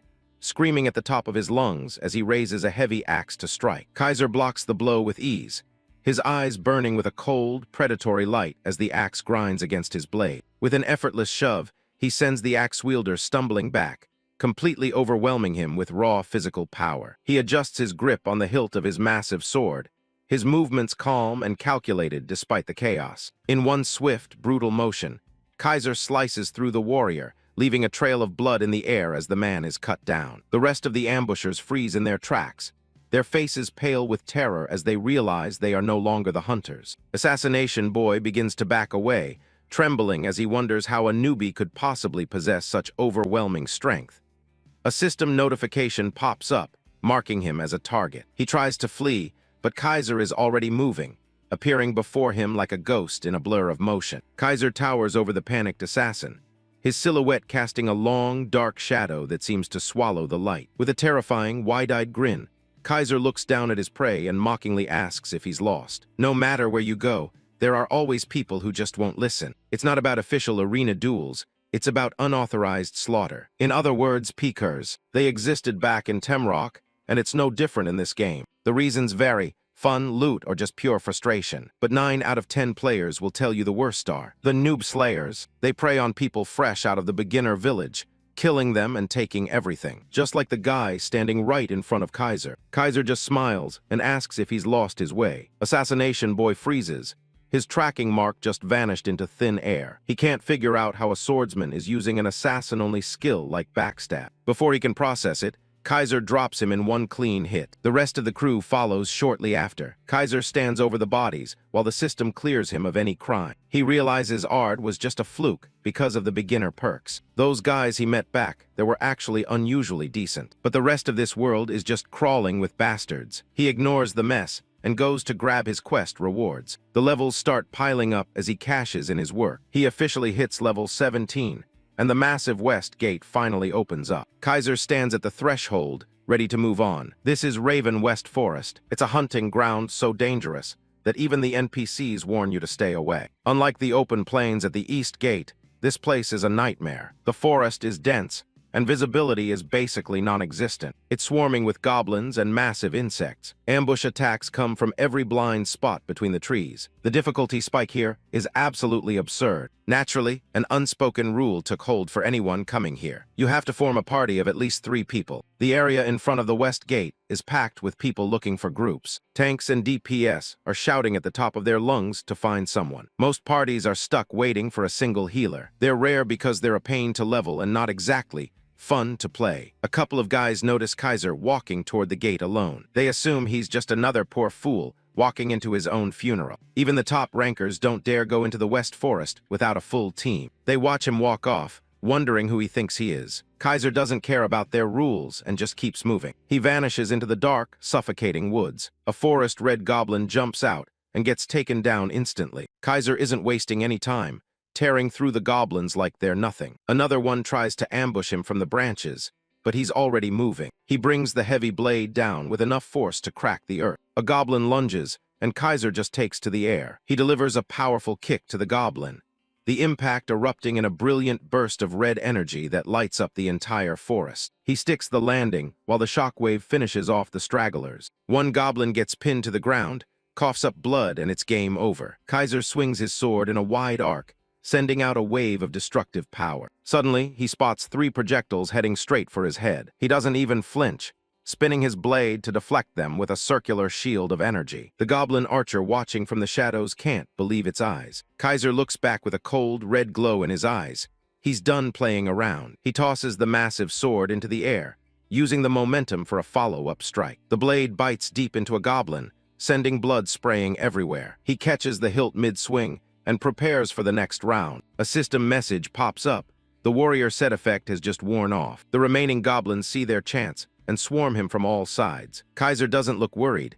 He swaps to a new weapon handle, calling them trash. Thanks to his weapon master trait, all weapon restrictions are officially lifted. He activates backstab, but this time he's wielding a heavy axe. He buries the blade deep into a goblin's skull, ending the fight instantly. The system confirms he just used the basic axe skill, smash. He starts spinning like a whirlwind, carving through anything that gets close. Goblins are getting split wide open as the forest floor turns red. He stands over a pile of corpses as the kill notifications flood his screen. His axe proficiency clicks up to level 2 after that massacre. Kaiser checks his quest list. The goblins are done, but he still needs to find a pendant. He suddenly feels a massive vibration under his feet and looks back. An enormous centipede erupts from the ground right behind him. The monster towers over him, dripping purple slime and looking hungry. Even with all his experience, Kaiser can't help but let out a curse. Deep in the forest, the birds suddenly scatter as something massive stirs below. Kaiser leaps into the air, facing down a giant forest centipede that's towering over the trees. The beast doesn't waste a second, lunging straight at him with its massive mandible. Kaiser lets out a shout, focusing every ounce of his power into his next move. He swings his massive blade with everything he's got, aiming to end this quickly. His eyes flare red as he locks onto the perfect opening in the monster's armor. The centipede screeches, sensing the lethal pressure coming its way. Kaiser spins in a deadly arc, his blade carving through the air with terrifying speed. The strike connects right in the beast's face, crushing its hard carapace. The impact creates a massive shockwave, slamming the monster's head into the dirt. He sticks the landing, but he's already braced for the monster's next move. The beast isn't finished.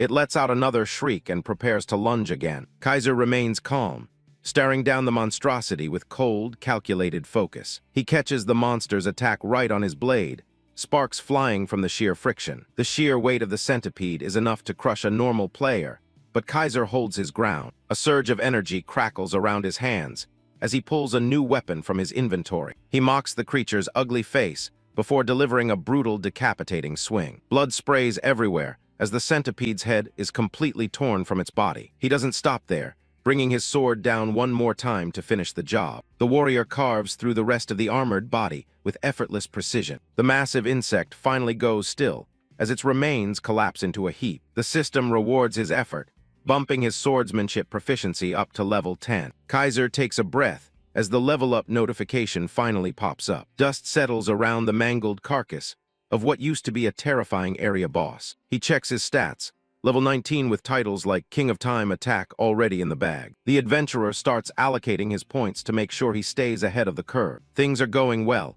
and he's already cleared most of the quests in this zone. He pulls up his menu to see what's left on his to-do list. There's a simple quest to find a lost pendant for a girl named Camilla. It's not exactly a challenge, so he shears his blade and heads out to finish it. He makes his way through the forest as night falls, heading toward the quest marker. Up ahead, he hears some other players getting into a row over who was there first. He spots the tree where the quest item is supposed to be and watches from the shadows. At least the line isn't too long at this hour, which saves him some time. Kaiser blends into the crowd, keeping a low profile while he listens to the local chatter. A few players are talking about an execution order being put out on griefers. They're laughing about an assassin brat who got what he deserved for acting up. Apparently, the guy was going around claiming his name was Kaiser. He's stunned. He didn't expect his name to be brought up like this already. The players dismiss the rumors, thinking it's just some fanboy trying to look cool. They find it hilarious that a swordsman would supposedly use backstabbing skill. Kaiser decides it's best to lay low for a while until the heat dies down. Kaiser knows that a swordsman with assassin skills and 6 traits is a walking target. The top guilds will either try to recruit him or just cut him down before he gets too strong, especially since most of the top-ranked players are from Demrock and they don't like competition. If they can't control a player like him, they'll do everything they can to destroy him. He manages to snag the lost pendant, checking it off his quest list. He needs to finish this errand for Camilla quickly while he's still under the radar. He heads back to the city of Raven, keeping a low profile as he enters the gates. Camilla is ecstatic to see him, especially when he returns the jewelry she thought was lost. The quest clears, giving him a nice gold coin and some experience points for his trouble. That boost is exactly what he needed to hit level 20 and earn a random skill draw ticket. Camilla is so grateful that she decides to give him her most treasured item. It's a random gift box that could contain just about anything from her collection of oddities. He gives her a reassuring head pat and tells her to be more careful with her things. His kindness pays off, as a special title activates and maxes out his affinity with her. He heads off, nodding that being nice to NPCs is clearly the way to go in this game. With that quest done, Kaiser looks for something a bit more challenging to tackle. A rare dungeon subjugation quest near the west gate catches his eye. The rewards include another skill draw ticket, so there's no way he's skipping out on this. He considers hitting the ant nest, but the Goblin Chief's den seems like a better bet. The Goblin Dungeon has the gear he needs, but the catch is that it requires a party. He's hesitant to team up because he doesn't want to show off his unique skills just yet. He arrives at the entrance of the Goblin Chief's den, which is already packed with players. Recruitment is in full swing, with everyone shouting for high-level fire mages to join them. Merchants and blacksmiths are also on site, hoping to profit off the raiding parties. Kaiser is surprised to see so many production-type players gathered in such a dangerous spot. A high-level warrior named Bastard Sword rudely rejects a thief who's just looking for a group. He tells the guy to go away, claiming their party doesn't have room for a useless class. Bastard Sword and his crew eventually manage to convince a mage girl to join their ranks. Kaiser watches from a distance, realizing that magic damage is the only thing people care about here. In this specific dungeon, mages are treated like gods because of the way the boss fights. He starts to worry that a lone swordsman like him won't be able to find a group at all. Suddenly, Bastard Sword notices him standing nearby and calls out to him. He offers Kaiser a spot in the party, which is weird considering they already have a full crew. Bastard Sword claims their levels are high enough that his class won't be a problem for the quest. Kaiser immediately senses that something is fishy and wonders if he should play along. He decides to accept the invitation for now, figuring he can handle whatever they throw at him. The system confirms the formation of the Bastard Sword party with 4 members. He takes a good look at his new teammates, sensing a very hostile vibe coming from them. The group's faces are twisted into sinister grins as they prepare to head inside. Kaiser realizes this was no random invite.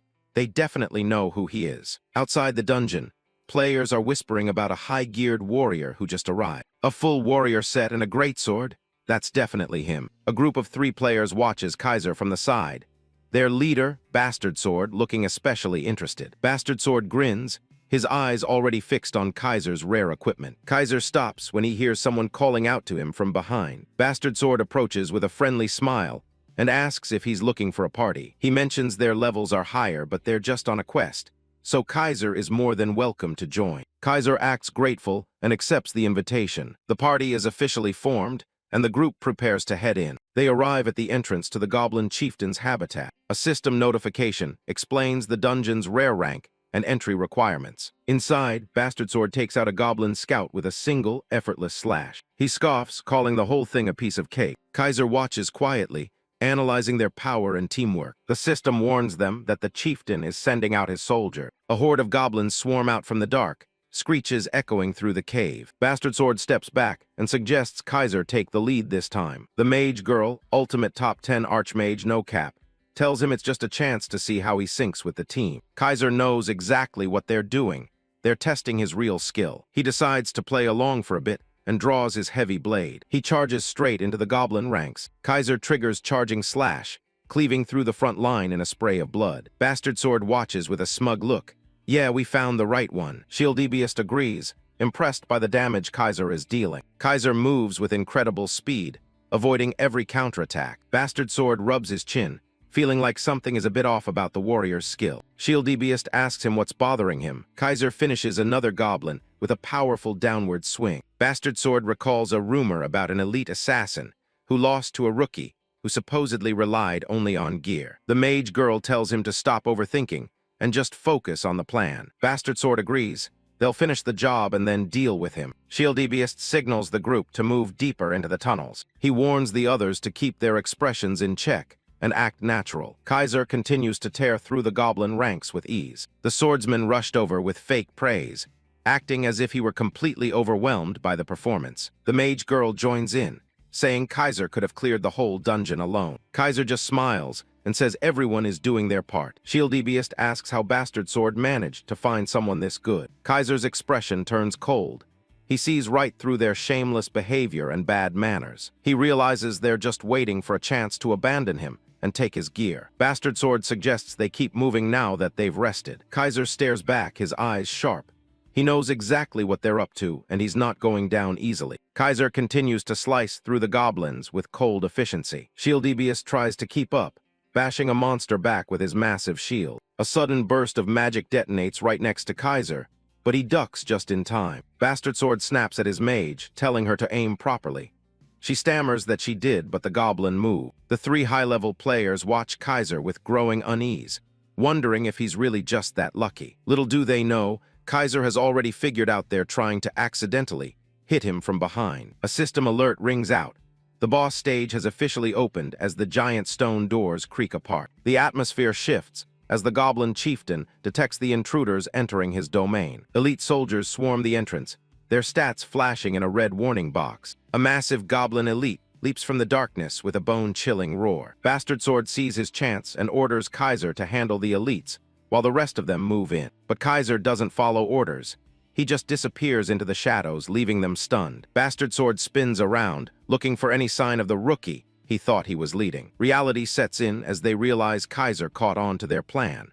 The mage girl points ahead and screams for them to look. Bastard Sword's face pales as the elite goblins close in on them instead. One of the monsters lunges at the party, forcing them into a desperate defense. Shieldbeast takes a heavy blow, the impact shaking him to his core as the goblin roars in his face. Bastard Sword yells for his mage to finish the creature off quickly, while he tries to hold the line. The archmage fumbles with her staff, her eyes wide with terror as she starts to chant. A massive flaming boulder begins to form above her, the heat distorting the air in the cramped tunnel. She unleashes the spell, a chaotic explosion of fire and earth that rocks the cave. The smoke clears, and the mage's face is frozen in pure horror. A massive red foot slams onto the ground with enough force to crack the stone. The goblin chieftain stands before them, his eyes glowing with murderous intent as steam hisses from his mouth. The system displays the boss's traits: cowardice, selfish defense, and revenge. The tanker tried to salvage the situation, shouting that they would draw the boss's aggro first. He suddenly stops, noticing Kaiser walking calmly through the chaos. The mage girl screams in a mix of rage and fear, demanding to know how Kaiser is even here. Kaiser emerges from the shadows, his massive blade resting casually on his shoulder. He looks them dead in the eye and asks if they were friends with Assassin Boy, the guy who tried to hunt him before. With the goblins closing in, the mage tried to play nice, suggesting they set aside their grudges to clear the dungeon together. Kaiser stops and thinks for a second, then agrees that working together sounds like a reasonable idea. The mage girl starts to relax, thinking she's managed to trick him one last time. But before she can even blink, blood sprays across the cave walls. Kaiser leans in with a terrifying, red-eyed grin and delivers his final answer: "But I refuse." Kaiser calmly walks toward the group. The mage girl, ultimate top 10 archmage no cap, stammers in disbelief, wondering how he's still alive. He ignores her shock and asks about the assassin kid they were with earlier. Kaiser's eyes glow with a cold red light as he asks if they were all friends. Yiwen tries to stall, suggesting they should focus on clearing the dungeon together before settling their differences. Kaiser tilts his head, admitting that logic actually makes some sense. Relieved, the mage girl agrees, thinking they have a deal. A sudden strike sends blood spraying across the cavern. Kaiser towers over them with a dark grin, deciding he just doesn't want to cooperate. The system confirms the kill.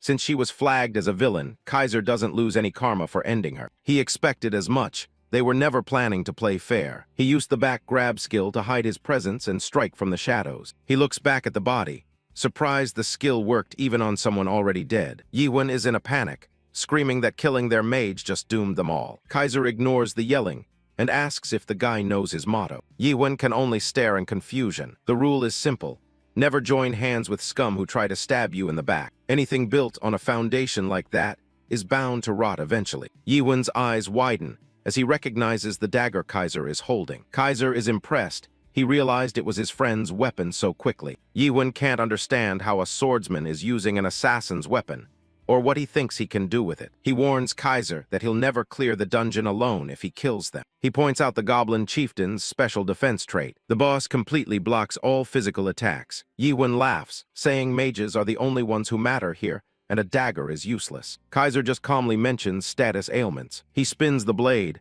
asking what the guy thinks those count as. Yiwen thinks he's lost it if he's planning to rely on something like bleeding. Kaiser clarifies that this isn't going to be your typical bleeding effect. The antagonist is left speechless. Kaiser blurs into motion, moving past his target in a flash. The system alerts highlight an overwhelming stat difference between them. Yiwen starts to say it won't work, but then he suddenly coughs up blood. The bleeding status triggers, and the damage is massive because Kaiser's perception is so much higher. His health bar plummets instantly, dropping below 50%. Yiwen is reeling, unable to comprehend how a level 20 player is overpowering him at level 24. He desperately tries to make sense of the power gap. Kaiser looks down at him, knowing the guy is completely lost. He explains that the skill came from a high-level gacha ticket. The rare skill card for bleeding shows it's restricted to rogues and depends heavily on stat differences. Kaiser admits he was actually surprised by one specific feature of this game. Unlike other worlds, status ailments here actually stack up even if they're from the same class. Kaiser reflects on the shock people feel when they see someone using high-level rogue skills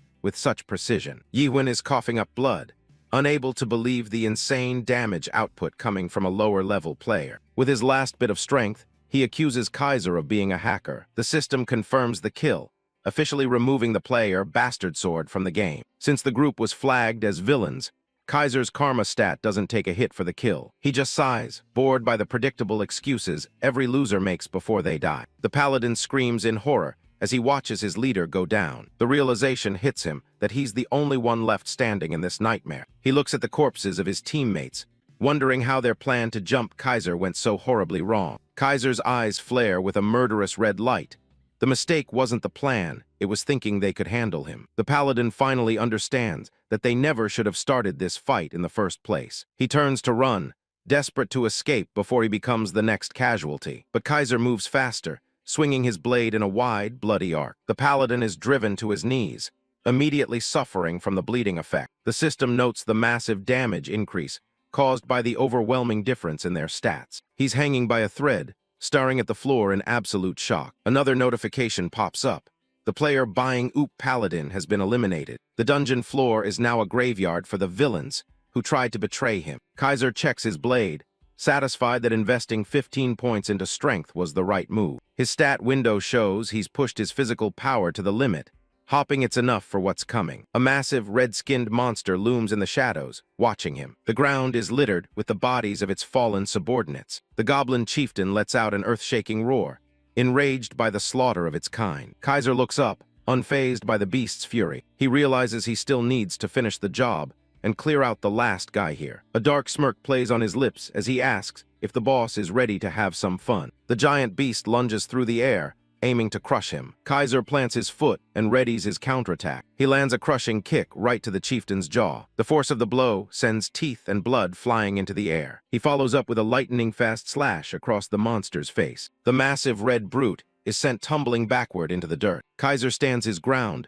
eyes narrowed and focused on his prey. Through the thick dust, the chieftain's eyes begin to glow with a menacing yellow light. The boss activates its selfish defense, a trait that makes it almost impossible to hurt with physical attacks. Kaiser doesn't hesitate, charging back in with even more speed. He carves a deep line into the monster's side before it can even swing back. The bleeding effect triggers instantly, and the chieftain's health starts to drain rapidly. The beast looks back in shock, realizing it's actually in danger. Kaiser emerges from the smoke, shrouded in a red, murderous aura. He grips his dagger tight, telling the monster it's time to wrap things up. The chieftain lets out a high-pitched, desperate shriek as the end approaches. Seeing its health plummet, the goblin chieftain turns tail and sprints desperately into the darkness of the cave. Kaiser doesn't let up for a second, instantly activating the skill back grab to seal the monster's fate. The chieftain lets out a series of pained gasps, paralyzed by fear as it realizes there's no way out. In a blur of motion, Kaiser is right in the beast's face, staring it down with a cold, ruthless smile that promises a swift end. "Where do you think you're going?" The chieftain is panicking, trying to crawl away. Kaiser's done playing around. He pulls out a dagger and says it's time to wrap this up. The monster lets out a desperate screech. It tries to bolt deeper into the dark cavern, but Kaiser is faster. He triggers his back grab skill. One last scream from the beast. Kaiser vanishes and reappears right behind it in a flash. He asks again where it thinks it's going, flashing a cold smile. The boss gives one final, terrified shriek. Blood sprays across the cavern walls. The chieftain collapses. The system pings, boss defeated and dungeon cleared. Kaiser levels up and his dagger mastery hits level 5. A rare item drops, the chieftain's leather belt. He picks it up and smiles. A level 20 rare item is exactly what he was looking for. He checks the stats. Swapping belts drops his stamina for a second, but the new gear gives him a solid boost to his strength and stamina. He thinks that if there had been a time limit, he could have easily taken a ranker spot. Still, not every dungeon has those kinds of rules. He turns his attention to the loot left behind by the guys he just took out. He scores a rare shield called Silver Iron, a rare grade. These guys must have spent a fortune on their equipment. Then he finds the training sword that belonged to the guy calling himself Bastard Sword. It's a rare plus grade. He looks at the sword, finding the name pretty ironic. He figures the guy was just a hardcore role player who couldn't actually live up to his big talk. He decides he'll just sell the rest of the gear for some quick cash. Kaiser activates his Eye of Truth and notices something strange. There's a weird red light pulsing from deeper in the cave. He wonders if it's an herb or something hidden. The light is way too intense for a normal plant. The system goes off. He just discovered a hidden dungeon, the Black Goblin Shaman's hideout. Since he's the first one to find it, he earns the title Competent Explorer. He stares at the glowing red portal, surprised to find a hidden dungeon in a place like this. There are all sorts of different dungeons in this game world, from standard party dungeons and labyrinths to special event zones. But hidden dungeons are by far the rarest and hardest to find. They stay locked away from most players. Even classes specialized in exploring have a hard time spotting them. They're usually in impossible locations and require very specific conditions to enter. The system confirms he's alone and not in a party. All conditions are met. Kaiser is shocked by how brutal the requirements are. To find a hidden dungeon inside a party-type dungeon, you have to be completely solo. Finding this place without a guide would have been a waste of time for anyone else. The dungeon info window pops up. It's a hero-grade hidden dungeon with a single boss. Kaiser pulls his sword with a smirk. Hero grade? He's definitely not passing this up. A veteran ranker once compared entering a hidden dungeon to shoving your head into the jaws of a beast. Most users thought he was being overdramatic, but those who actually found one knew exactly what he meant. The comparison is simple. What happens when you stick your head in a monster's mouth? It snaps shut. A hidden dungeon is just like that. It waits silently for its prey to arrive before trapping them inside. Once you step in, there's no turning back. Kaiser steps through the portal and instantly feels the weight of the dungeon. A dark vortex of energy swirls around him as he enters. A cursed orb hits him dead center, inflicting a status effect called dark vision. The system warns him that his field of view will be narrowed for a while, but Kaiser's hero trait kicks in, providing mental resistance against the corruption. He shrugs off the dark vision effect like it was nothing. Kaiser smirks, nodding the fierce greeting he just received. A raspy voice echoes through the cave, demanding to know how a human dared enter its home. The floor begins to crawl with undead creatures, all eyes fixed on the intruder. Undead goblins shamble forward, growling through rotted teeth. Undead spiders join the swarm, their many eyes glowing with purple light. Kaiser looks at the decaying monsters and just finds them gross. The boss watches from its throne, assuming its children have Kaiser terrified. The system identifies the boss as Jihad Black, a hero grade named Goblin with traits in necromancy and shamanism. Kaiser is surprised to see a named boss so early in a hidden dungeon. He wonders what kind of rewards this one will drop. The last high-tier species he fought gave him a pretty good haul. He flashes a confident grin, curious about how tough the fight will be this time. Jihad Black stares at him, confused about how a human even discovered this place. The shaman doesn't sense an explorer's aura on Kaiser, making him a truly peculiar being. Kaiser notes that for a goblin, the boss is surprisingly sharp. The shaman tells him that since he's already stepped foot in here, there's no way out. The undead swarm hisses and shrieks, ready to tear him apart. Kaiser remains completely relaxed, which only irritates the boss more. He tells the shaman that a ranged fighter should always stay alert when the enemy is close. The boss is caught off guard by Kaiser's sudden movement. Jihad activates corpse control, his speed boosted by his nimble fingers trait. He triggers corpse explosion, turning his own minions into bombs. The shaman laughs, thinking he's caught the human in the blast, but his expression shifts to pure shock when Kaiser emerges unscathed. He can't understand how someone could move that fast. Kaiser stands several feet away, surrounded by a red aura. He's holding a blood-slicked dagger, having already landed a hit. The shaman is stunned to find he's already been inflicted with bleeding. Kaiser asks if he's surprised, reminding the boss that he should have stayed tense. Enraged, the shaman calls him a little rat and summons more corpses. Kaiser just wants to see how long the goblin can keep up the fight. Kaiser dodges a massive purple blast, his eyes focused on his opponent's frantic movements. Jihad Black continues his desperate casting, purple energy swirling violently around his hands. The cave floor erupts in a series of explosions, but Kaiser navigates the chaos with practiced ease. Kaiser's eyes glow with an intense light, reading every minute movement the boss makes. He can see it all. To Jihad Black, this human is just another soul to be consumed, yet he can't seem to land a hit. The boss thinks his undead minions have cornered the boy, but Kaiser is just waiting for the perfect opening. This is the end. The shaman screams, his face twisted in a murderous, confident grin. The system chimes as the boss prepares a truly devastating attack.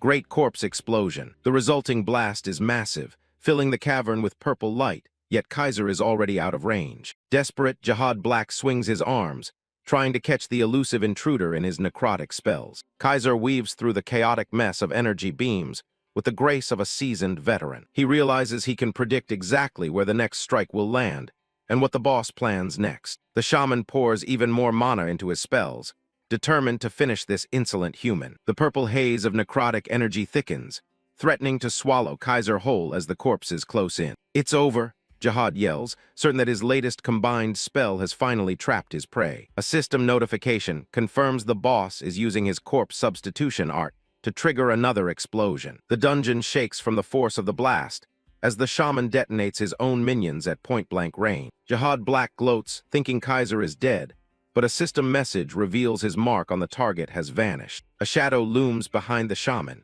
causing his celebratory grin to falter as he realizes he's no longer alone. Kaiser's voice whispers right in his ear, mocking his failure.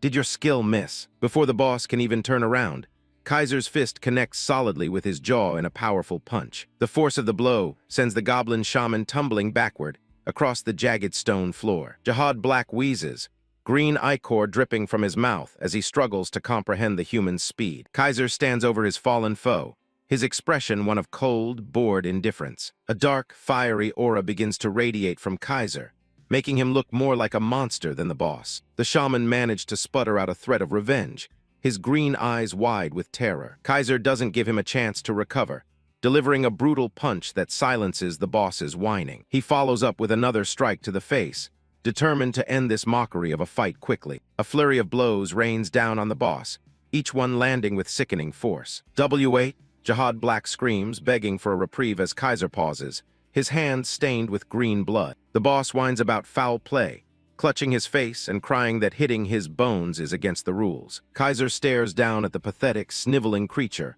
wondering what kind of boss he's actually fighting. He looks genuinely disappointed, questioning how such a weakling could be considered hero grade. A sudden explosion erupts behind Kaiser, but he remains calm, analyzing the shaman's true strength. He realizes that while the spells are strong, the boss himself is remarkably fragile and cowardly. The boss leaps backward, as if it had just successfully pulled off a massive scam on our protagonist. Looking back, Kaiser found this move completely baffling. Has he not given it enough of a beatdown yet? Or is this thing really delusional enough to think it can still escape his grasp? Jihad Black begins to laugh hysterically, hidden within a shroud of dark smoke. Foolish human. A system alert warns Kaiser that the boss is manifesting a new hidden trait, Bloodline Factor. The notification explains that once the manifestation is complete, the shaman's status will drastically increase. Kaiser's eyes narrow as he realizes the threat level is about to jump from hero to hero plus grade. Knowing he can't let the boss reach its full potential, Kaiser draws the massive sword from his back. I can't just leave him be. Kaiser charges forward like a crimson streak, his speed and power amplified by his resolve to end the fight quickly. System notifications flood his vision, confirming that his warrior set bonus is active and providing a significant damage boost against goblin-type enemies like Jihad Black. With his massive blade raised high, Kaiser prepares to deliver a finishing blow, his mind focused on a single, fundamental truth about combat. The impact of his strike is cataclysmic, causing a blinding explosion of energy as an additional damage bonus from his Fury effect is applied to the boss. Jihad Black stares in disbelief, as his transformation is interrupted by sheer, raw power, unable to comprehend how a human could possess such overwhelming strength. Kaiser's eyes burn with an unyielding red light as he delivers his final judgment.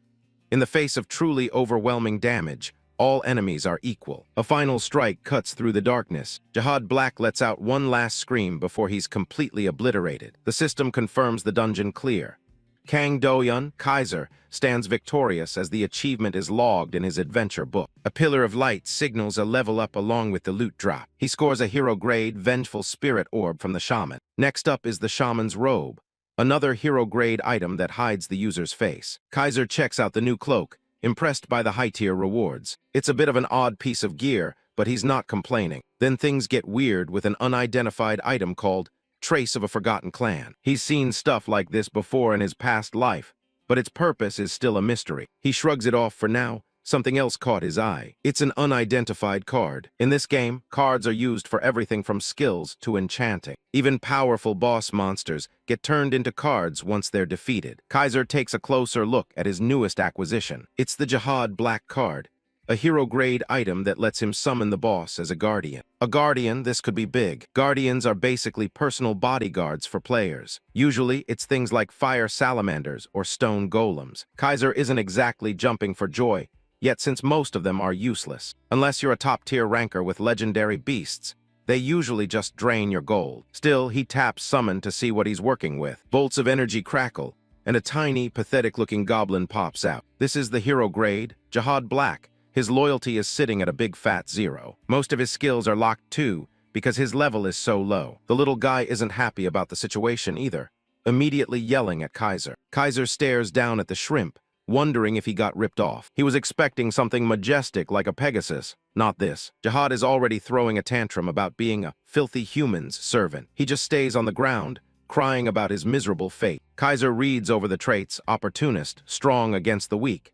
It's basically a list of red flags. The system warning pops up. His loyalty is so low it's dangerous. The goblin gives him a wicked look, clearly plotting a backstab already. Kaiser's eye twitches. This is going to be a problem. He decides right then and there that he can't let this slide. He takes a step toward the cowering goblin. Jihad tries to act tough, demanding to know what the human wants. That was the wrong choice of words. Master Kaiser isn't feeling very patient. He looms over the little guy, his gaze turning ice cold. The goblin realizes he just messed up big time. Kaiser cracks his knuckles with a terrifying grin. It's time for some aggressive re-education, starting with 1 hit per second. Jihad Black starts sweating buckets as things take a dark turn. Kaiser cracks his knuckles with a terrifying grin. It's time for some aggressive re-education. The little goblin screams in terror as the master closes in. A chorus of painful shrieks echoes through the deep, dark cave. Strange system messages pop up. The more Kaiser beats him, the more his loyalty actually goes up. Talk about a weird trait. Outside the game, the sun is setting over the city. Do-Yun takes off his headset and stretches out, finally ending a long session. He stretched his arms and looked out the window, noticing that it was already getting dark. He steps into the living room and checks on the dinner situation. His younger sister, Kang Ji-yoon, is already busy lounging and munching on chips. Ji-yoon just keeps chewing, telling him their mom isn't around right now. Do-Yun stares at her, a bit annoyed by her lazy energy. He asks what she's even watching on TV. Turns out it's GOS. Do-Yun is shocked to find out his sister actually plays the same game. She says everybody plays it these days, and reveals she's already level 71. Do-Yun can't believe it. 71? She's higher level than he expected. He asks her how long she's been grinding to get that far. Ji-yoon tells him it's been about 6 months. A friend offered to carry her, so she just stuck with it. 6 months to hit 70. Do-Yun starts doing some mental math. She adds that she doesn't spend 10 hours a day on it like some losers. Do-Yun just stares at her, feeling a little called out. The news on TV switches to a story about the Hero Guild. Ji-yoon perks up immediately. Do-Yun asks if they're actually a big deal. She explains they're incredibly popular right now, especially with people their age. He's not convinced, nodding they haven't even cracked the top 10 rankings. The screen shows the guild leader, Vers, a guy with long blue hair and shining gold armor. Ji-yoon admits it's mostly because he's a total hunk. Apparently, the girls prefer a pretty face over actual combat rankings. Do-Yun scoffs, thinking the guy looks more like a pop star than a warrior. Ji-yoon gushes about how handsome he is, putting him on a whole different level. Do-Yun just rolls his eyes as she continues to fawn over the screen. He gets up, deciding it's time to hit the gym instead of listening to this. But Ji-yoon mentions how popular the guild leader's new tube channel is. Do-Yun stops in his tracks. She says all the big players are making videos now, sometimes pulling in 100 million views. Do-Yun's heart practically skips a beat. That's a massive audience. He asks her if that means he's making a fortune. Ji-yoon says she heard he makes around 1 billion won a year. 1 billion won. Do-Yun's brain immediately starts counting how many pieces of fried chicken that would buy him. He starts muttering the number to himself as he walks away. Ji-yoon watches him, wondering what's suddenly gotten into her brother. He just keeps repeating it, completely lost in his own world. He goes straight to his room and slams the door. Ji-yoon is left alone, weirded out by his behavior. Inside, Do-Yun hops back into the game capsule and initiates the login sequence. Back in the world of GOS, Kaiser decides he's going to start recording everything.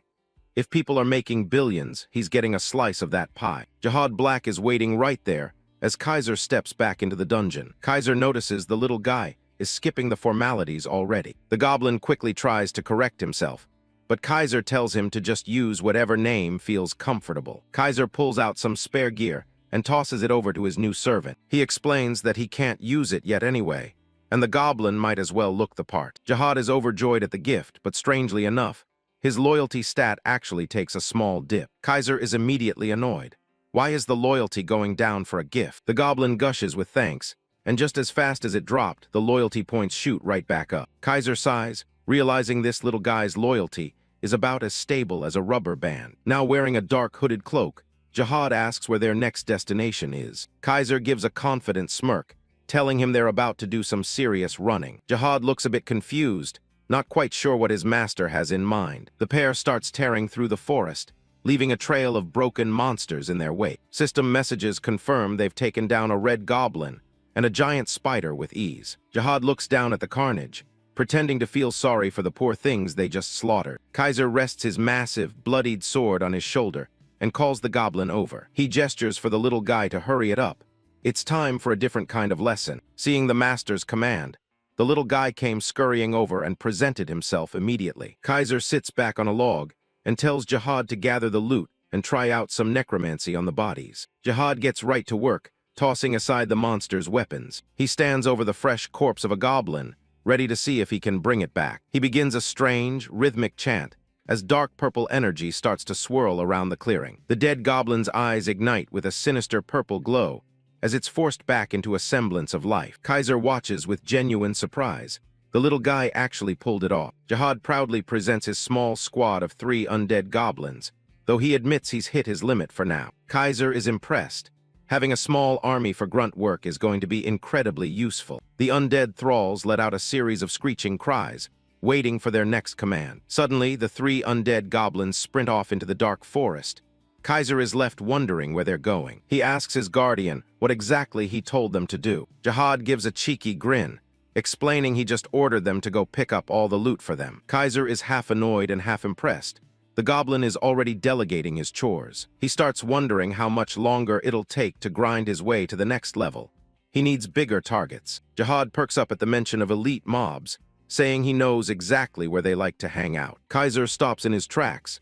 He didn't expect the goblin to have that kind of intel. The goblin explains that those elite guys are lazy and just stay gathered in one specific spot all day. A terrifyingly wide grin spreads across Kaiser's face.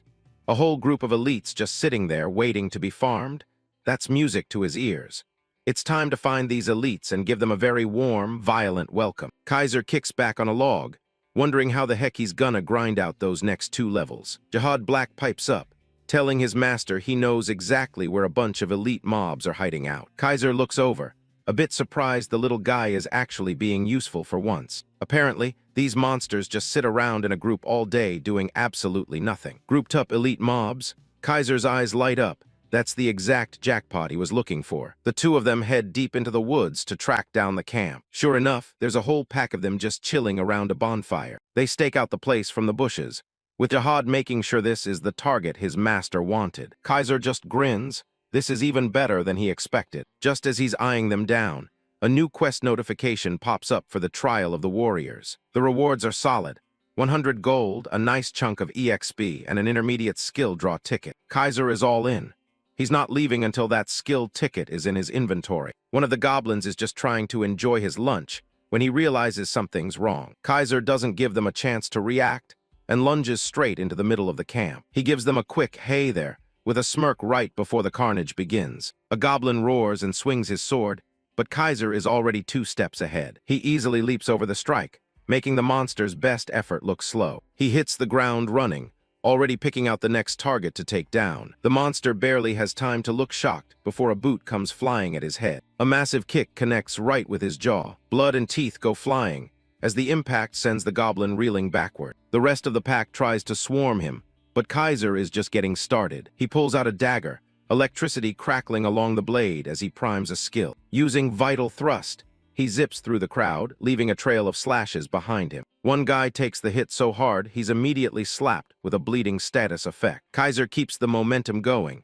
slicing through another pair of monsters as they fall. That's when one of the bigger warriors charges in, screaming his head off. He swings a massive blade down, but Kaiser parries it perfectly with just his dagger. Sparks fly from the impact as he stops the heavy blow dead in its tracks. The monster is stunned that a human could actually match his raw strength. Kaiser follows up with a crushing strike that slams the warrior into the dirt. The goblin hacks up blood, realizing he's completely outmatched. Kaiser decides it's time to stop playing around and reaches for the massive sword on his back. He draws the heavy blade, ready to put an end to the hunt. The warrior lets out one last desperate roar as the shadow of the sword falls over him. Kaiser's eyes glow with a dark intensity as he focuses all his power into the final swing. A massive vertical slash rips through the air, painting the scene in red. The monster is finished before it can even make a sound. Kaiser stands alone in the center of the carnage, his sword planted firmly in the ground. Jihad Black watches from the bushes, completely terrified by the display of power. He realizes right then and there that the guy he's serving is definitely not human. To the little guardian, Kaiser isn't just a master, he's a straight-up devil. Kaiser plants his sword in the ground, finally done with the warm-up mobs. He figures it's about time the real challenge showed up. Right on cue, a massive blue goblin charges in with a roar, wielding a giant axe. The system confirms he's encountered the hidden field boss, Kara. The quest Trial of the Warriors immediately chains into the Trial of the Great Warrior. Kaiser just grins. He's not seeing a boss, he's seeing a walking loot bag. Karuk slams his axe down, shattering the earth where Kaiser was standing just a second ago. But Kaiser is already miles away, having dodged the blow with ease. The two of them face off, the boss readying another massive swing. Jihad Black is panicking in the background, sure that his master is about to get crushed. Karuk's axe begins to glow with an icy aura, threatening to shatter anything it hits. The system announces that Karuk is activating his ruthless strike. The boss roars as he brings the glowing axe down with everything he's got. The air itself seems to scream under the pressure of the attack. Karuk is putting all his weight into this one blow to end the fight. Jihad can barely watch, convinced that this is way too much for Kaiser to handle. Kaiser just stands there, eyes glowing as he prepares his counter. He's got that confident smirk on his face. He knows exactly what he's doing. The blue giant is certain he's got the kill. He lets out one last roar as the axe inches closer to Kaiser's head. Kaiser tightens his grip on the hilt, timing his move to the millisecond. The two weapons collide in a massive explosion of blue sparks. Kaiser deflects the blow perfectly, matching the boss's overwhelming power. Jihad can't believe what he's seeing. His master is actually holding back a boss-level ultimate. Kaiser doesn't just block, he redirects the entire force of the attack. With a successful parry, he sends the boss's momentum flying. The system explains that this skill can neutralize even legendary attacks if the timing is right. It's a technique known to surpass the normal tier of guard skills. In the right hands, it's an overpowered way to shut down any opponent. But because it's so hard to pull off, almost nobody even tries to use it in practice. Kaiser's just glad such a useful skill came out of a low-tier gacha draw. Now that ruthless strike has been parried, Karuk is left wide open. The shockwave from the deflection blows everything back in a blinding light. Now it's Kaiser's turn to go on the offensive. Karuk finally looks terrified as he realizes his best move just failed. Kaiser mockingly asks if his skills are on cooldown now. The boss lets out a desperate cry as Kaiser prepares the finishing blow. Jihad is left trembling, finally realizing that the person he's serving is a straight-up monster. Karuk goes for the kill with his big, ruthless strike move. The ground practically explodes from the impact, but he missed. Kaiser's already in the air, coming down for the finish. The boss looks up and realizes he's in big trouble. Kaiser just grins. He was just waiting for Karuk to burn that skill. One final roar as the pressure settles in. The companion is just watching from a distance, looking completely spooked. One heavy slash through the neck, and the fight is finally over. Karuk hits the dirt, and the system confirms the trial is complete. Now for the good stuff. 200 gold, massive EXP, and a couple of skill draw tickets. 2 intermediate draw tickets. Kaiser's looking like he just won the lottery. He's literally jumping for joy in the middle of the dark forest. His companion is just hiding behind a tree, judging him hard. Seriously, how can a guy look like a total demon 1 second and an idiot the next? Kaiser's too busy psyching himself up for the draw to care. He doesn't waste any time and hits the use button. The gacha cards start flying everywhere in a flash of light. Pull number 1 is Ascending Dragon Kick, a rare martial arts skill for his legs. Then he pulls Striking. It's a rare buffer skill, which is a bit weird for his class. A buffer skill? He wasn't expecting that one to drop. But wait, it's actually insane. He gets a massive attack buff with 0 downtime. It basically turns his normal blade into a heavy-hitting greatsword. He's trying to hide his excitement, but this is a solo player's dream. A DPS that can buff himself. Everything is falling into place, but he's not done yet. He still has Karuk's leather gear to check out. It's a full set of hero-grade items, including a ring and shoulder pads. Finally, he can ditch that basic goblin set he's been wearing this whole time. No hesitation, he equips the whole thing at once. Not gonna lie, the new fit looks pretty clean. Plus, the set bonuses give him a huge boost to stats and reign. He starts posing, asking the companion if the new look suits him. The little guy just stares. To him, his master is getting scarier by the minute. Kaiser notices the look and turns around with a smirk. "Even I'm scared of how far I'm gonna go," he says, acting all cool. He's really leaning into that main character energy right now. The companion just thinks he's a total lunatic. Suddenly, a notification pops up saying the companion's loyalty just dropped. Kaiser stops. "Wait, were you just insulting me in your head?" The little guy panics and starts waving his hands in denial. Kaiser pulls out his sword with a terrifying look. "Step out of line and you're dead." That does the trick. Loyalty immediately goes back up as the companion bows down. Kaiser just sighs. It's hard work keeping the help in line. Kaiser decides it's time to move. He's got his new gear and skills, so it's time to put them to work. The little companion trots behind him, asking where his master is heading. The answer is simple. They're going boss hunting. The companion is all for it. Since Kaiser already flattened a great warrior, he figures a few more bosses shouldn't be a problem. But then he realizes just how serious Kaiser is about this next hunt. The system makes it clear. To reach the next city, he has to pass the continent's trial first. And that trial is no joke. He needs to hit level 24 and take down the infamous spider Queen Eliza. They reach the western forest, and the place is covered in giant, sticky cobwebs. There's already a crowd of players there, checking their watches and waiting for the boss to spawn. Everyone's trying to guess where she'll pop up this time, based on where she appeared in the past. Kaiser looks around at the environment, searching for any kind of clue. He walks through the crowd like he owns the place, keeping his head down to avoid attention. He asks his companion if he knows the specific spawn locations for the queen, but the little guy comes up empty. Apparently this boss is from a next generation that he isn't familiar with. Kaiser just sighs. So much for his companion knowing every inch of the forest. The companion looks a bit sheepish about let down his master. Kaiser stares at the massive trees, wondering where the queen is really hiding. He's got a plan to rush in the second she shows her face. Suddenly, his Slayer trait kicks in, and the system reveals exactly where Eliza is hiding. Kaiser's stunned. He wasn't even expecting the trait to trigger in this situation. He notes that he doesn't even have a Slayer title specifically for spiders yet. Then it hits him. The trait doesn't just apply to bosses he's killed before. It works on all asterisk of them. He flashes back to the bosses he's already crushed. This trait is a literal cheat code for finding hidden targets. He brushes off the surprise. Why overthink a good thing? A sinister grin spreads across his face.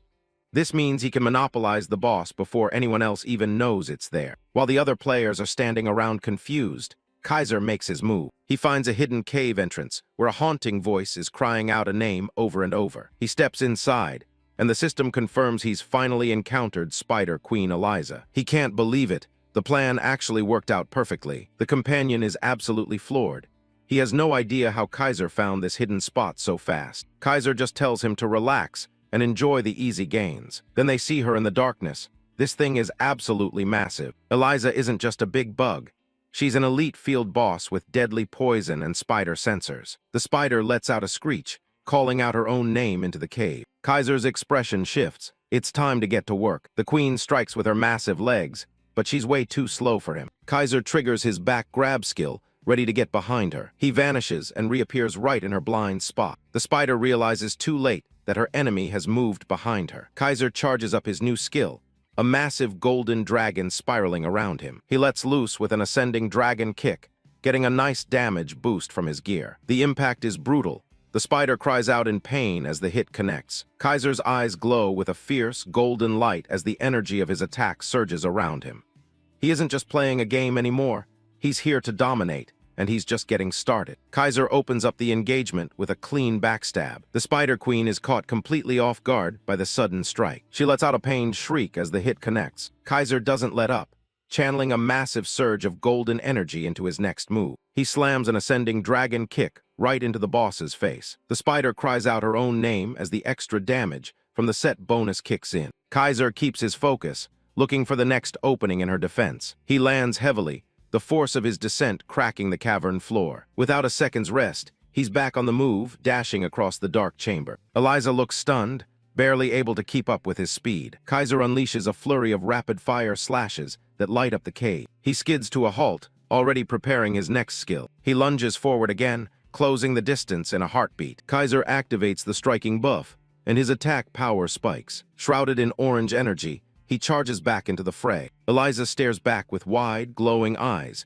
as Kaiser triggers another ascending dragon kick. A golden dragon erupts from the strike, dwarfing the massive boss. The blow lands square on her head, sending shockwaves through the room. Eliza shrieks in agony as green fluid sprays from her mandibles. Kaiser follows through, slamming her down with overwhelming force. From the shadows, the companion watches the absolute beatdown, calling Kaiser a straight-up devil. Eliza lies broken on the floor while Kaiser stands over her, cold and indifferent. The Spider Queen keeps sobbing her own name, her eyes welling with tears. Kaiser doesn't care about the name. He's just focused on the kill. He smirks, clenching his fist as he prepares to finish the job. Eliza just keeps crying out, "Lisa," over and over again. The companion watches Kaiser continue the assault, looking more conflicted by the second. Seeing the boss being bullied like this makes the little spirit feel a pang of pity. Kaiser doesn't stop, raining down a barrage of hits on the defenseless spider. But then that name, Eliza starts to sound incredibly familiar to the spirit. Suddenly it all clicks, and the companion's eyes go wide with shock. Kaiser stops mid-swing, wondering what the hell is going on. The companion rushes out from the shadows, begging Kaiser to hold on and stop. Kaiser is just confused, asking why he's interfering now. The spirit runs straight to the spider, calling out her name with tears in his eyes. Eliza slowly opens her eyes, focusing on the small creature before her. He begs her to recognize him, his voice trembling with emotion. Tears well up in the Spider Queen's eyes as she realizes who it is. The scene shifts back 150 years, to a time when a hooded man was wandering through the forest. He stops in his tracks when he hears a tiny sound coming from a nearby leaf. He finds a tiny red spider sitting there, looking right back at him. He picks her up, fascinated by the rare little creature he stumbled upon. Kaiser asks the tiny spider if she wants to come along with him. She chirps back her name, sounding incredibly happy. Lisa. He thinks the name, Lisa, sounds pretty good as they settle into his cabin. But after some thought, he suggests Eliza instead, thinking her original name is a bit too plain. The little spider isn't having it, chirping her name again and again to protest. He laughs, telling her she's just going to have to get used to being called Eliza. Eventually, he just gives in, though he's still set on his version of the name. One day, Kaiser grabs his cloak and tells her he has to head out on a solo mission. Lisa looks up at him with those big eyes, clearly wanting to follow. He tells her no, explaining that the path ahead is far too dangerous for her to come along. He gives her a final smile and promises he'll be back before she knows it. Lisa watches from the table as he walks out the door, never to be seen again. The days turned into weeks, but her master never returned. The sun and moon traded places over and over, yet the door stayed shut. Sunlight slowly gave way to thick dust and cobwebs as the seasons bled into each other. 1 year became 10, and 10 became 100. Yet Eliza kept waiting. Finally, when even the wooden walls of the cabin grew weary of the wait, the silence was broken. Eliza headed back to the western forest, returning to the very spot where she first met her master. She spent decades there, constantly repeating the name he gave her so she'd never forget him. Back in the present, the companion is absolutely heartbroken, sobbing over the dying Spider Queen. Kaiser looks at him, asking point-blank if he was the one who abandoned her. The little spirit is too overwhelmed with grief to even form a response. He just keeps wailing her name while Kaiser watches with a calm, cold expression. Kaiser presses him, wondering why he stayed hidden for 150 years instead of coming back. The companion looks down, admitting that the truth is currently beyond his power to say. Kaiser stares at him, clearly not satisfied with such a vague answer. The spirit just offers a quiet apology to his new master. Kaiser sighs, looking back at the Spider Queen as he considers his options. He's in a tough spot. It's a graduation quest, and he has to kill her to move forward. The spirit stays close to her, but Eliza seems to be trying to communicate something final. Suddenly, the spirit flinches, his eyes widening in complete shock. Eliza lets out one last, pained cry for her master, her eyes filled with sorrow. The companion screams out no, as if he can't bear the request he just heard. Kaiser asks what's wrong, and what the spider is actually saying to him. The companion turns back, his eyes glowing with a haunting green light, and says she wants Kaiser to stab her.